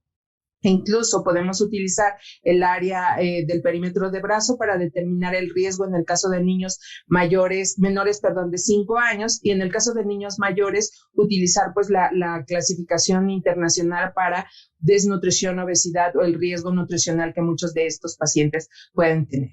Y asociado a este riesgo que nosotros podemos evaluar va a depender también del daño que esté o el órgano o el sistema que esté afectado, e incluso las implicaciones en cuanto a los riesgos de anorexia, desgaste, limitación de la ingesta energética, y que obviamente se traduzcan en desnutrición. Y como todos sabemos, existe el síndrome de caquexia, anorexia, pero agreguemos también la astemia. Los pacientes que tienen que son oncológicos, presentan caquexia porque los efectos del cáncer a nivel del sistema nervioso central regulan el efecto neuroendocrino que condiciona un balance energético y nitrogenado negativo.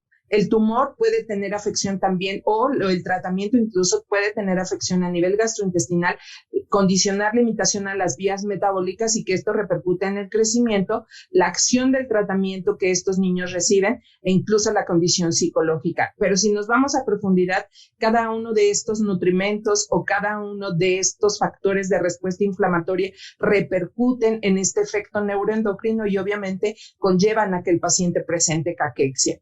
Y en el caso de astenia, hay una pérdida de la proteína estructural por esta misma respuesta neuroendocrina que tiene el paciente, disminuyendo incluso la acción de los nervios periféricos y el porcentaje de reserva de tejido muscular, que conlleva que el paciente tenga todavía más evidenciado eventos de náusea, estreñimiento, que tenga retardo en el vaciamiento gástrico, y que aunado a la alteración del sistema nervioso central autónomo tenga la génesis de la astenia, y que esto conlleve también a este círculo vicioso que estos niños por lo general tienen.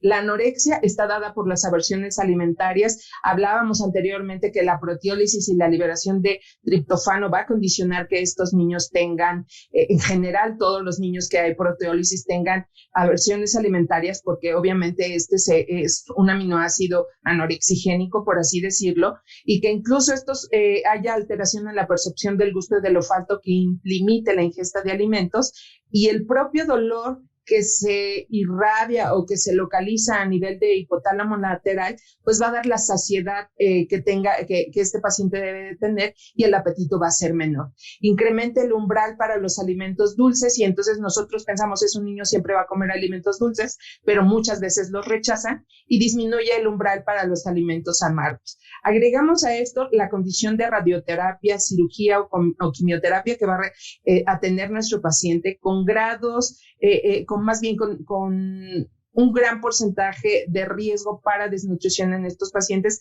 y mucho más si estas terapias se combinan.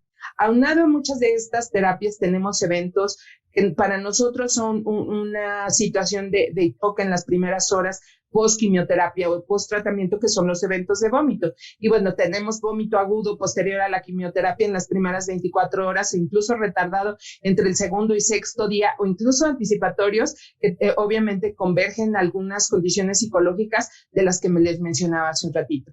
Por lo tanto, el objetivo nutricional de estos pacientes es que se preserven las reservas de ambos tejidos, que no se desnutran, que no lleguen a catabolismo, que no sean pacientes que obviamente tengan caquexia y que esto conlleve a más repercusiones metabólicas y de la composición corporal.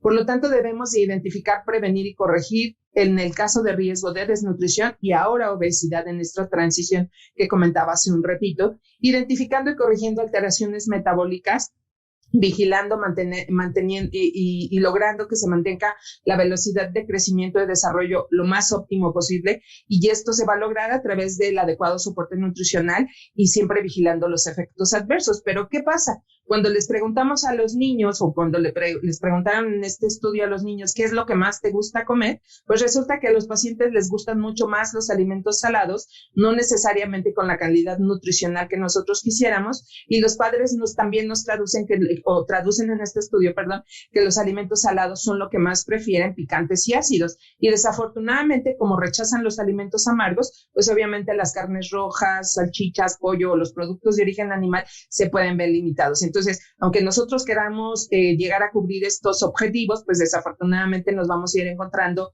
piedras en el camino. En cuanto al aporte energético, debemos de dar la recomendación diaria de ingesta en el caso de que nuestro niño tenga caquexia hasta un 20% más, asegurando de 2 a 4 gramos de proteína por kilogramo por día, y cuando nuestro paciente esté en vigilancia, dar el 100% de la recomendación diaria de ingesta. Debemos de quitarle el lado sentimental para hacer el abordaje nutricional con estos pacientes, porque si no seguimos sobreprotegiéndolos con mayor cantidad de kilocalorías y tenemos en la consulta externa niños con diagnóstico de obesidad que afortunadamente ya superaron el proceso oncológico, que están en vigilancia, pero que ahora tienen asociado a esto otra situación metabólica. En el caso de que nuestro niño tenga una baja ingesta, incluso considerar el uso de sondas nasogástricas, que una desventaja de ella es que limitan la aceptación de los alimentos, pues porque tienen una sonda. Sin embargo, en condiciones de mucositis nos van a ser de utilidad las sondas. Permite que obviamente administremos alimentos densamente energéticos, sin embargo debemos de verificar el vaciamiento gástrico que tenga nuestro paciente e incluso en algún momento programar gastrostomía para que estos pacientes no se desnutran y evitar a lo más posible nutrición parenteral. Sin embargo, hay condiciones que obviamente las requieren de su indicación. En el caso de alimentación enteral, considerar que bajo neutropenia y mucositis nuestros compañeros médicos van a indicar o no la colocación de estas sondas, incluso cuando se tiene plaquetopenia, que puede haber reacciones a la inserción de la sonda o incluso a la perforación que pueda tener este paciente, e intolerancia a la fórmula. El hecho de tener una sonda no garantiza que tolere la fórmula que nosotros estamos pensando, aunque sabemos que esto va a tener menos complicaciones, incluso que repercute en menos costo por estancia hospitalaria, etcétera, pues obviamente sí debemos de tener cuidado en cómo la vamos a indicar. Y bueno, cuando les preguntaron a estos papás y a todo el personal médico qué tanto te ayuda la colocación de sonda, pues cosas maravillosas: aumentan de peso, mejora la condición nutricional, podemos las nutriólogas pasar la fórmula, los nutriólogos, menos condiciones de estrés y ansiedad para el paciente, para la familia, menos presión para que este niño coma, se puede alimentar mientras duerme, se infunden medicamentos, etcétera. Sin embargo, hay algunas otras consideraciones que también son inherentes a la colocación de la sonda, que es como dolor, malestar a la colocación de la sonda, eventos de vómito, percepción corporal alterada y mucho más en los adolescentes, que quizás sea un grupo mucho más vulnerable a la colocación de estas sondas, y pues obviamente la incomodidad. Y cuando pensamos en nutrición parenteral, van a ser mucho más en pacientes inmunocomprometidos que tienen lesión intestinal, incluso edema, y que este edema puede condicionar hipoperfusión y desmotilidad intestinal, y que incluso haya translocación bacteriana. El ayuno que puedan requerir estos pacientes, pues obviamente va a llevar al reposo intestinal, que puede condicionar atrofia de las vellosidades e incremento de la permeabilidad intestinal, y pues la indicación obviamente de nutrición parenteral para dar el soporte energético, y siempre y cuando pues a medida que el paciente lo permita, pues estimular la vía enteral. ¿Dónde es donde más frecuente vamos a utilizar nutrición parenteral? En pacientes con colitis neutropénica, y bueno, seguramente esto será en las terapias intensivas. Otro evento que también es recurrente en ellos es la pancreatitis. Si bien esta guía no nos orienta con relación a pancreatitis en el paciente oncológico, debemos de recordar que debemos de preferir la alimentación enteral versus la nutrición parenteral, que el inicio debe de ser temprano en cuanto a la alimentación enteral para evitar la translocación bacteriana y que se monte la respuesta inflamatoria sistémica, y esto se asocia con menor mortalidad, menos eventos infecciosos, incluso falla orgánica múltiple, y que obviamente la nutrición parenteral, si es que se requiere utilizar en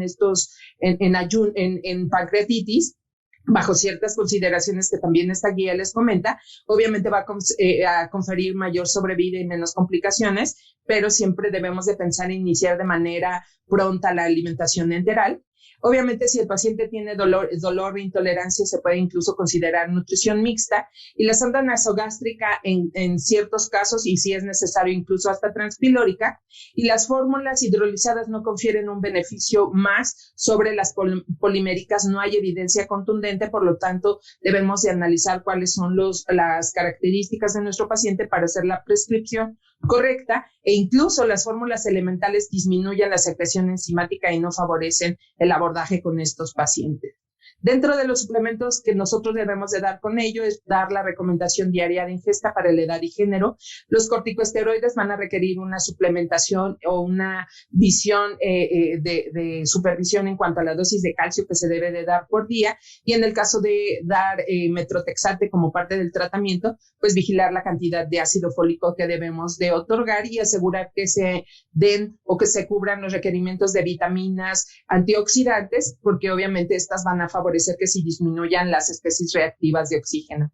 Dentro de las recomendaciones en general, pues siempre es optimizar la vía oral, que las comidas sean frecuentes para llegar a cubrir el requerimiento energético, y que los alimentos que son densamente energéticos siempre sean húmedos, y mucho más en aquellos pacientes que reciben radiación a nivel de cuello o de cabeza, que obviamente tienen disminución en la secreción de saliva. Y en cuanto a los suplementos líquidos, pues en realidad la conclusión en cuanto a la evidencia es limitada. Se requieren más ensayos clínicos para saber si estas bebidas con densidad energética incrementada en realidad tienen repercusiones favorables en cuanto al estado nutricional, y debemos de utilizarlas por precaución por las características en cuanto a osmolaridad o la composición o incluso las condiciones de nuestro paciente.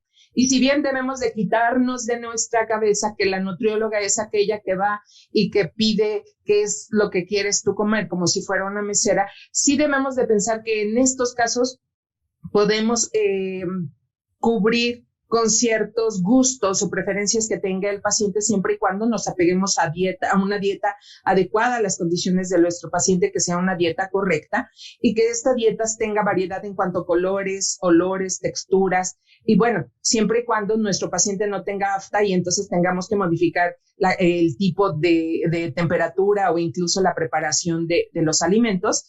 Y no necesitamos dar los alimentos que más les gustan en estos episodios de vómito, en estos 4 días donde el paciente vomita posterior a su tratamiento. Debemos delimitarlo y después ofrecerlo. Por lo tanto, la recomendación es limitar los alimentos preferidos durante estas etapas de quimioterapia y radioterapia, y después utilizar estos alimentos.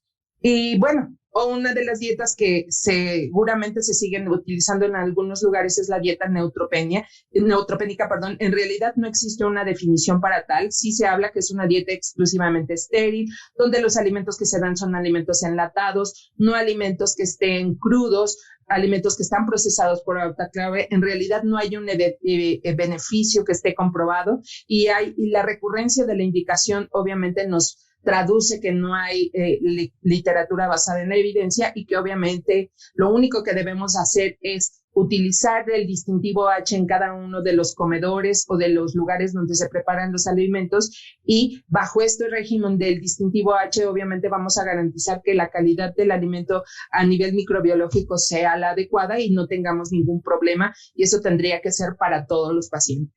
Dentro de la recuperación nutricional, los pacientes van a presentar desnutrición inherente al tratamiento, al mismo proceso oncológico, y obviamente esto va a tener repercusiones en la clínica, en la calidad de vida y en la sobrevida del paciente. Debemos evaluar de manera temprana y de manera constante para saber qué tanto estamos cayendo en un riesgo, minimizar los efectos del tratamiento que obviamente están asociados al proceso oncológico, mejorar la sobrevida, reducir el riesgo de morbilidad, y que obviamente esto traduzca un impacto positivo en la vida. Y desafortunadamente en esta transición que les comentaba hace un ratito, pues son pacientes que pueden tener desnutrición o alteraciones en cuanto a la velocidad de crecimiento, o incluso podemos encontrar pacientes oncológicos con sobrepeso, obesidad, y que incluso tengan sarcopenia en el paciente obeso. Entonces tenemos polarizados los grupos, y obviamente la intervención de la evaluación nutricional debe de ser la más pertinente para hacer el abordaje como debe de ser.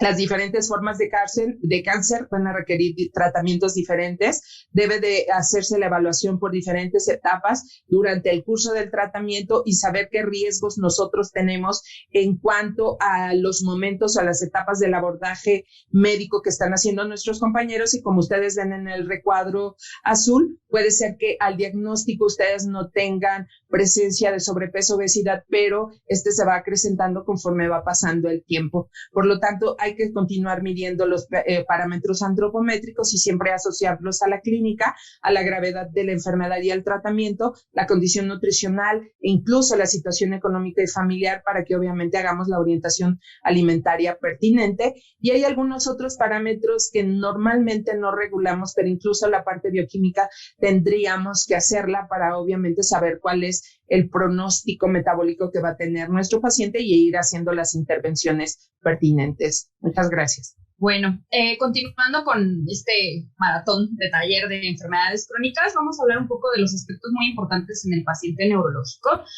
Hay que recordar que los objetivos del tratamiento nutricional, pues como siempre van a ser mantener el estado nutricional óptimo, vigilando patrones de crecimiento y composición corporal. Asimismo, la intervención nutricional busca asegurar la mejoría en la capacidad fisiológica y funcional del paciente, así como contrarrestar algunas dificultades de alimentación que se van a presentar frecuentemente de nuestro paciente. En esta sesión, el paciente neurológico va a ser aquel que tenga un trastorno del sistema nervioso central que pueda afectar habla, habilidades motoras, visión, memoria y acciones musculares o capacidad de aprendizaje. También hay que considerar que este paciente siempre necesita un tratamiento multidisciplinario y no solo puede ser nutrición y neuro, sino que implica también rehabilitación y todos otros aspectos dependiendo de sus alteraciones. La evaluación del estado nutricional en este paciente va a incluir antropometría y en lo posible, y si contamos con las herramientas para hacer una evaluación de composición corporal y la vigilancia en la salud ósea en estos pacientes. El peso y la talla en el caso del paciente neurológico no se debe considerar como marcador único de evaluación del estado nutricional porque, como hemos visto, el índice de masa corporal no distingue entre la masa muscular o la adiposidad del paciente. La antropometría en el caso del paciente neurológico pues también va a incluir peso y talla. Sin embargo, la estimación del peso también se puede afectar dependiendo de si el paciente tiene como otras alteraciones que no nos permitan pesarlo en una báscula de manera regular. Hay algunas básculas que tienen sillas de ruedas y en caso de ser necesario se pueden utilizar. Algunos sugieren que se puede hacer una evaluación por diferencias, no obstante, pues siempre hay que tener en consideración todas las alteraciones que pueda tener nuestro paciente respecto al peso. La talla es una de las como más complicadas de medir en este paciente. De primera instancia siempre se recomienda que se mida de acuerdo a los estándares, el paciente parado o acostado, dependiendo de la edad que tenga. Por longitud sería como la segunda opción, dependiendo si el paciente puede o no tener como espasticidad, o mediciones por segmentos, dependiendo si es rodilla talón o hombro codo o tibia malleolo. Siempre hay que considerar que el paciente puede tener más o menos 10 centímetros de estimación, por lo que justo si hacemos lo mismo, una relación de peso-talla o índice de masa corporal, puede ser que no nos esté dando justo esta distribución de componentes corporales que se busca en el paciente con neurológico. Este es un estudio que se realizó y se observaron las diferencias entre pacientes neurológicos dependiendo de la severidad que tuviera el paciente y como podemos ver hay estimaciones, por ejemplo, la estimación por cúbito que no está mencionada en las guías como recomendación, es la que más sobreestima la talla de los pacientes, siendo la longitud de tibia la que puede acercarse un poco más a la talla del paciente. No obstante, también si vemos en la imagen de abajo, los datos se dispersan muchísimo, por lo que no hay hasta la fecha una recomendación específica de qué fórmula utilizar para estimar la talla en este paciente. La vigilancia del crecimiento, actualmente no se recomienda utilizar las tablas de crecimiento desarrolladas para paciente neurológico, ya que se utilizaron pacientes en su mayoría con desnutrición y no se busca que el paciente esté desnutrido, por lo tanto esto no debería de ser un parámetro de crecimiento. Hay que siempre considerar las habilidades motoras, espasticidad y tipo de alimentación que vaya a tener nuestro paciente cuando nosotros hacemos esta evaluación del crecimiento. La EBSCAN recomienda utilizar parámetros de crecimiento de la CDC o la OMS dependiendo de la edad de nuestro paciente. ¿Cómo voy entonces a ver si mi paciente está desnutrido? Actualmente se recomienda utilizar el peso para la edad por abajo de 2 desviaciones en el Z-score o utilizar perímetro de brazo o pie cutáneo tricipital en relación a la edad, dado la dificultad que hay para hacer una estimación adecuada de la talla en el paciente. Por lo que también si tengo alteraciones o dificultades para tener el peso, podemos utilizar los pliegues para establecer el diagnóstico de desnutrición en el paciente neurológico y considerar que el peso para el PCT y el MUAC son los métodos menos invasivos. Siempre tener en cuenta que son operadores dependientes y que los pacientes neurológicos tienen tendencia a acumular grasa abdominal, dependiendo de la condición del paciente, hay que tener en cuenta estas modificaciones que dan. A la fecha no hay, valores establecidos o estandarizados en pediatría para la densitometría y tampoco para el paciente neurológico, por lo que se debe tomar con cautela el que nosotros hagamos una evaluación de composición corporal mediante estos métodos, ya que no tenemos una referencia específica para comparar. La Academia Americana de Dietética recomienda una evaluación subjetiva dadas estas alteraciones entre el peso y la talla para medir al paciente y se busca que esta evaluación global subjetiva tome en consideración la actividad física, dificultades de alimentación, requerimientos o reservas corporales del paciente y que nos puede dar mayor información a hacer en conjunto con los signos de desgaste muscular o desarrollo motor grueso, dependiendo si está o no condicionado por el estado nutricional del paciente. Como podemos ver en este estudio, ellos hacen esta relación de sensibilidad y especificidad, y esto también es como uno de las raíces por las cuales actualmente se recomienda utilizar el peso para la edad para la evaluación del paciente neurológico, ya que el índice de masa corporal, si bien puede tener una especificidad, dado que no tenemos una buena estimación de la talla, tiene un menor nivel de sensibilidad que el peso para la edad. Y también, como podemos ver, el MUAC y el pliegue cutáneo tricipital tienen una menor sensibilidad, ya que son operador dependiente. Por lo que, esta evaluación global subjetiva solo permite clasificar desnutrición. Si tenemos un paciente con obesidad, la verdad es que esta evaluación global subjetiva no nos sirve, pero tampoco considera evaluación en la capacidad funcional y el impacto que la desnutrición pueda tener sobre esto como para hacer un diagnóstico nutricional. Por lo que también hay que tener en cuenta que en este estudio los pacientes que se utilizaron en su mayoría fueron pacientes desnutridos y con dificultades de alimentación, por lo que regresamos un poco a lo mismo de utilizar las tablas de PCI, que también no se busca hacer como un seguimiento normal de crecimiento con pacientes desnutridos. Parte de los principales problemas de alimentación que tiene el paciente neurológico está el reflujo, estreñimiento y disfagia. Esto nos va a condicionar el que nosotros podamos dar un aporte energético pleno. Aquí siempre nos ayudan nuestros compañeros de gastro principalmente para ver qué otras opciones tenemos nosotros para que podamos favorecer justo esta parte de estas alteraciones, ¿no? Lo que nosotros podemos hacer es hacer recomendaciones respecto a lo mejor, por ejemplo, para reflujo, espesantes, estreñimiento, asegurar la cantidad de fibra y trabajar un poco con los pacientes respecto a consistencias, dependiendo de la condición neurológica en que se encuentra el paciente. En conjunto, estos problemas de alimentación van a incrementar el riesgo de desnutrición del paciente. Para que nosotros podamos dar un aporte calórico pleno, hay que también considerar que no se deben utilizar fórmulas predictivas para dar el aporte energético. Actualmente la recomendación es darle las calorías que requieren para la edad y para el sexo. Como podemos ver en este estudio que se hizo una comparación de la calorimetría indirecta y una estimación de todos los tipos de fórmulas, la que más se puede acercar es esta de población específica, no obstante tiene como desviaciones muy grandes. Y si nosotros vemos en conjunto cómo estas fórmulas estiman el aporte calórico respecto a la calorimetría indirecta, se dispersan demasiado, ya que justo en el paciente neurológico hay que considerar otras cosas que conllevan a el incremento o la disminución del aporte energético, porque por lo tanto, tampoco en estos pacientes se recomienda el uso de fórmulas predictivas para la estimación de las calorías. Y si vemos esta correlación, pues también podemos ver que la mayoría de las fórmulas sobreestiman los requerimientos del paciente y que también nos puede llevar a que el paciente presente un estado de obesidad o incrementar la masa grasa de estos pacientes. Entonces, ¿cómo le voy a dar calorías a mi paciente? Pues bueno, recomendaciones de ingesta diaria o de la Organización Mundial de la Salud. En conjunto, siempre considerar la evaluación antropométrica. Obviamente, pacientes desnutridos o con una composición corporal de masa magra disminuida siempre van a requerir un aporte mayor de kilocalorías. Y también considerar factores relacionados, ya sea severidad del deterioro neurológico o si tiene una actividad física. Esto también depende y va de la mano mucho con el equipo de rehabilitación que nos ayuda a ver qué tanta capacidad tiene el paciente de moverse y el tipo de parálisis. Dependiendo también el estado del paciente, si está o no en silla de ruedas, puede generar que se disminuya el aporte energético de base o de la Organización Mundial de la Salud o incrementar dependiendo el estado nutricional. También podemos utilizar las recomendaciones de la ASPEN para pacientes neurológicos dependiendo de la actividad o la severidad que pueda tener el paciente neurológico y siempre tener como punto de partida eso y ir de la mano con la evolución antropométrica del paciente.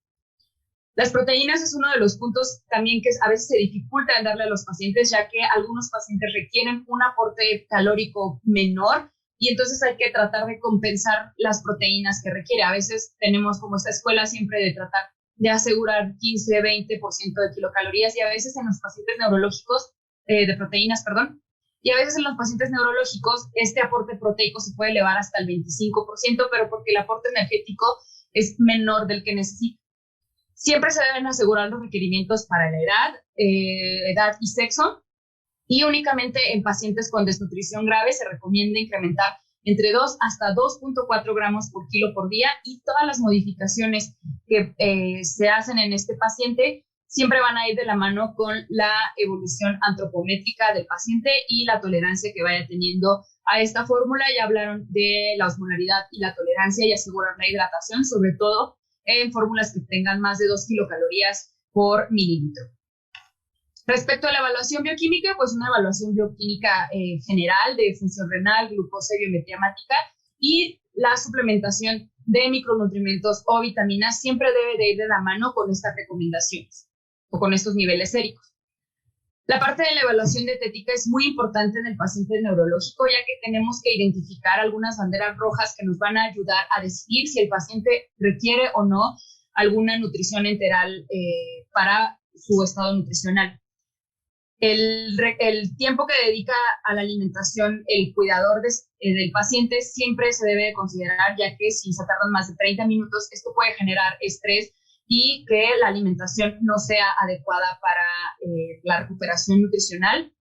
Y también hay que vigilar estos datos de congestión o de atragantamiento o de dificultad para tragar en los pacientes para evaluar si se necesita o no el uso de una sonda. Este estudio muestra que cómo gira la alimentación respecto a los cuidadores, la familia y el estrés que se pone respecto a todos los puntos que giran alrededor del paciente. O sea, no únicamente es decir, bueno, haz esta dieta licuada, tómate esta dieta, sin embargo hay que considerar siempre todo lo que está alrededor del cuidado del paciente neurológico. Si no consideramos estas cosas y nos dedicamos únicamente a hacer una prescripción, vamos a condicionar, incrementar el riesgo de desnutrición, ya que pues todo debe de ir de la mano, sobre todo la parte de la alimentación del paciente. La ESGAM hizo este algoritmo en los cuales recomiendan justo en qué momentos yo voy a decidir cuándo puedo darle una alimentación enteral a mi paciente, dependiendo o no si el paciente tiene la capacidad para comer por sí mismo o alcanzar sus requerimientos calóricos con un aporte enteral por vía oral. En dado caso de que el paciente no cumpla con estas características, se va a recomendar hacer el uso de la sonda, y en casos ya como muy específicos, nuestros compañeros de gastro nos van a ayudar a ver si requiere o no una gastrostomía, dependiendo si el paciente utiliza algún tipo de medicamento para recibir. La nutrición enteral es lo que más utilizamos en el paciente neurológico. De manera inicial se recomienda que se utilice 1 kilocaloría por mililitro, sobre todo en aquellos pacientes que puedan tener por ahí a lo mejor alguna restricción de volumen, dependiendo de la disponibilidad que nos dejen los médicos. Y a aquellos pacientes que tengan un compromiso nutricional se puede incrementar hasta 1.5 o incluso 2 kilocalorías por mililitro, siempre y cuando veamos la tolerancia. También, si tienen poca tolerancia al volumen, lo mismo se puede hacer el incremento de la densidad energética. Y aquellos pacientes que tengan una ganancia acelerada de peso, se puede reducir hasta 0.5 kilocalorías por mililitro, siempre teniendo en cuenta el aporte de los requerimientos hídricos. Para esta parte del estreñimiento que pueden presentar los pacientes, hay que asegurar 14 gramos de fibra por cada 1000 kilocalorías, o hay algunas escuelas que recomiendan 5 gramos de fibra por cada kilo de peso. ¿Cómo vamos a decidir cómo administrar la nutrición enteral? Bueno, puede ser por infusión continua o nocturna. Esto nos va a permitir mejorar la aceptación o la tolerancia en aquellos pacientes que tengan intolerancia al volumen. Los bolos permiten una mayor libertad para otras actividades, sobre todo para los cuidadores, o si los niños tienen como otras terapias que también involucren o tengan un peso respecto a la alimentación. Hay algunas escuelas que también recomiendan la combinación de estas infusiones nocturnas con bolos durante el día para incrementar los requerimientos, o aquellos pacientes que tengan como intolerancia a los volúmenes. Esta combinación puede ser de mucha utilidad. En España hay una recomendación de cómo nosotros podemos iniciar la nutrición enteral, ya sea continua o que nosotros queramos hacer una nutrición enteral intermitente con progresiones o disminución. A veces lo único que hacemos es bajarle de infusión continua, que pase 3 horas y descanse una, cosas así. Ellos hacen esta recomendación respecto a cómo ir modificando los volúmenes. Por ejemplo, si tenemos un paciente que tiene esta indicación dietética, ¿cómo podemos iniciar de primera instancia el volumen, en cuánto tiempo? Y los incrementos que ellos sugieren es incrementar entre el 25 y el 50% el volumen hasta alcanzar los requerimientos totales del paciente. Esto va a permitir que el paciente tenga una mejor tolerancia, sobre todo si tiene densidades energéticas mucho mayores, que se condicione la tolerancia dependiendo de la osmolaridad. Y, por ejemplo, si tenemos este paciente, esta misma indicación, si nosotros queremos hacer este cambio de una infusión enteral continua, dependiendo del volumen, lo que sugieren ellos es que en 5 días se haga la modificación de nutrición enteral continua a que nosotros podamos pasar bolos, disminuyendo paulatinamente la infusión entre 5 y 8 horas entre cada uno de los tiempos. Si nosotros vemos, los bolos al final quedan entre 2.43 mililitros por minuto, dependiendo del espacio que nosotros le demos. La recomendación es que se dé entre 15 y 30 minutos el bolo de alimentación, justo para favorecer que el paciente tenga libertad de otras actividades que nos permita darle una mejor calidad de vida. Y bueno, pues esta evolución al final sería incrementar los bolos en cuanto a volumen, o ofrecer todo el volumen en 5 bolos, dependiendo justo lo que les comentaba de las actividades del paciente. Y bueno, este sería como el último tema. Quisiera darle la palabra a la maestra Isela Núñez para que nos ayude a las conclusiones del taller. Agradecemos a todos. La verdad es que, como bien decía la maestra Magali, ha sido maratónico, y bueno, vamos a robarles 2 minutos más solamente para hacer las conclusiones. Y bueno, al final lo que nosotros sugerimos es que hagamos nutrición basada en evidencia, no favorecer el catabolismo y la sobrealimentación de cualquiera de los pacientes con cualquier diagnóstico, lograr siempre su estabilidad metabólica dadas sus condiciones propias inherentes a la patología, y nunca olvidar cuál es la condición del estado nutricio y por lo tanto los riesgos que puede implicar, ya sea hacia desnutrición o sobrepeso. La vía de acceso que nosotros tengamos para proponer el plan nutricional, siempre estimando la cantidad de kilocalorías, de proteínas y del resto de los macronutrientes y micronutrientes que vamos a dar, para que obviamente el soporte nutricional sea el pertinente, siempre individualizado y siempre suplementando lo que se requiere por cada una de las patologías, para que nuestra meta nutricional sea evitar las complicaciones metabólicas y mejorar la condición nutricional de cada uno de estos pacientes. Agradecemos en realidad todo el esfuerzo que tuvieron de estar con nosotros estas 2 horas de este segundo taller con respecto a las jornadas de la Semana Nacional de Gastroenterología, y les colocamos a ustedes aquí nuestros contactos de mail para que, si alguna duda tienen ustedes con respecto a las preguntas que les vamos a hacer llegar para el desarrollo de este taller, las podamos resolver, o incluso compartir alguna referencia de las que mostramos en cada una de las pláticas o de las sesiones. Y bueno, pues en realidad nuevamente reiterar nuestro agradecimiento y nuestro mejor deseo que ante esta pandemia todos estemos bien en casa, en cada una de nuestras familias, y que pronto, quizás el año que viene, si la vida lo permite, nos podamos ver ya de manera presencial. Un fuerte abrazo a todos y con gratitud de parte de la maestra Magali y de la mía por estar con nosotros. Gracias, buena tarde.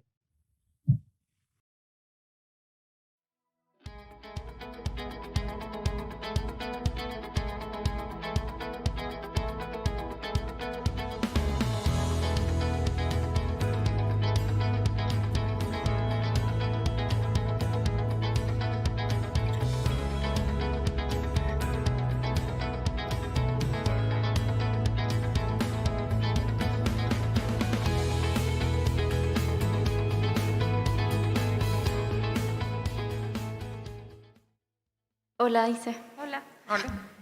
Quisiera, por favor, sé que en el paciente con PCI pues es muy complicado la evaluación porque además dentro de los PCIs pues hay una gran gama. Está el niño que camina y está el niño que es totalmente dependiente o alimentado por sonda. Ustedes saben que estábamos utilizando las tablas para PCI y de pronto hay como controversia entre utilizar OMS o CS dependiendo de la edad. Sin embargo, creo que puede ser muy diferente lo que podemos obtener y a lo mejor quedarnos un poco cortos en la desnutrición, porque precisamente pues, la variedad de estos pacientes es muy amplia, ¿no? Entonces, ¿qué opinión tienen de esto? Justo uno de los puntos que se iban a tocar en el paciente neurológico es precisamente el uso de estas tablas. Si nosotros utilizamos justo estas tablas de acuerdo a la motricidad del paciente, o si tiene o no sonda, está condicionado a que el paciente se va a conducir por ese carril de desnutrición, porque todas esas gráficas se hicieron a diferentes grupos y son pacientes que estaban o no desnutridos, no tuvieron ningún criterio para incluirlos o no. Entonces, de acuerdo a lo que preguntas, puede ser importante justo utilizar el crecimiento para la Organización Mundial de la Salud como un comparativo del paciente que al final la Organización Mundial de la Salud siempre te va a llevar a que tu paciente esté lo más sano posible de acuerdo a un desarrollo. En esta parte sí entraría mucho el criterio clínico que ustedes puedan tener o que en conjunto con nutrición se pueda tener, a qué tanto el paciente se está recuperando, porque también dependiendo de la movilidad que tenga o no el paciente, pues el cuidador es el que a veces tiene muchas complicaciones, pero justo el que nosotros todo el tiempo pongamos al paciente, el paciente neurológico justo desnutrido en esas gráficas, condiciona que no haya una recuperación nutricional y si no hacemos una vigilancia continua, el quererlo llevar a ser un paciente normal de acuerdo a la OMS también puede llevarlo al otro lado. Entonces, sí es una línea muy delgada que hay que cuidar. La recomendación y la posición de la EBSCAN es que se utilice las tablas de crecimiento para la OMS, incluso las recomendaciones de kilocalorías también están basadas de acuerdo a la OMS y no hay tanta diferencia si se hace una comparación con el aporte calórico en un paciente desnutrido cuando se pone el aporte energético extra en relación al requerimiento de la OMS. ¿Contesté tu pregunta? ¿Alguien más?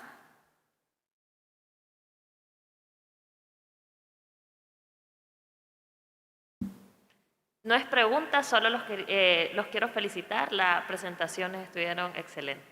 Muchas gracias. Gracias. ¿Alguien más?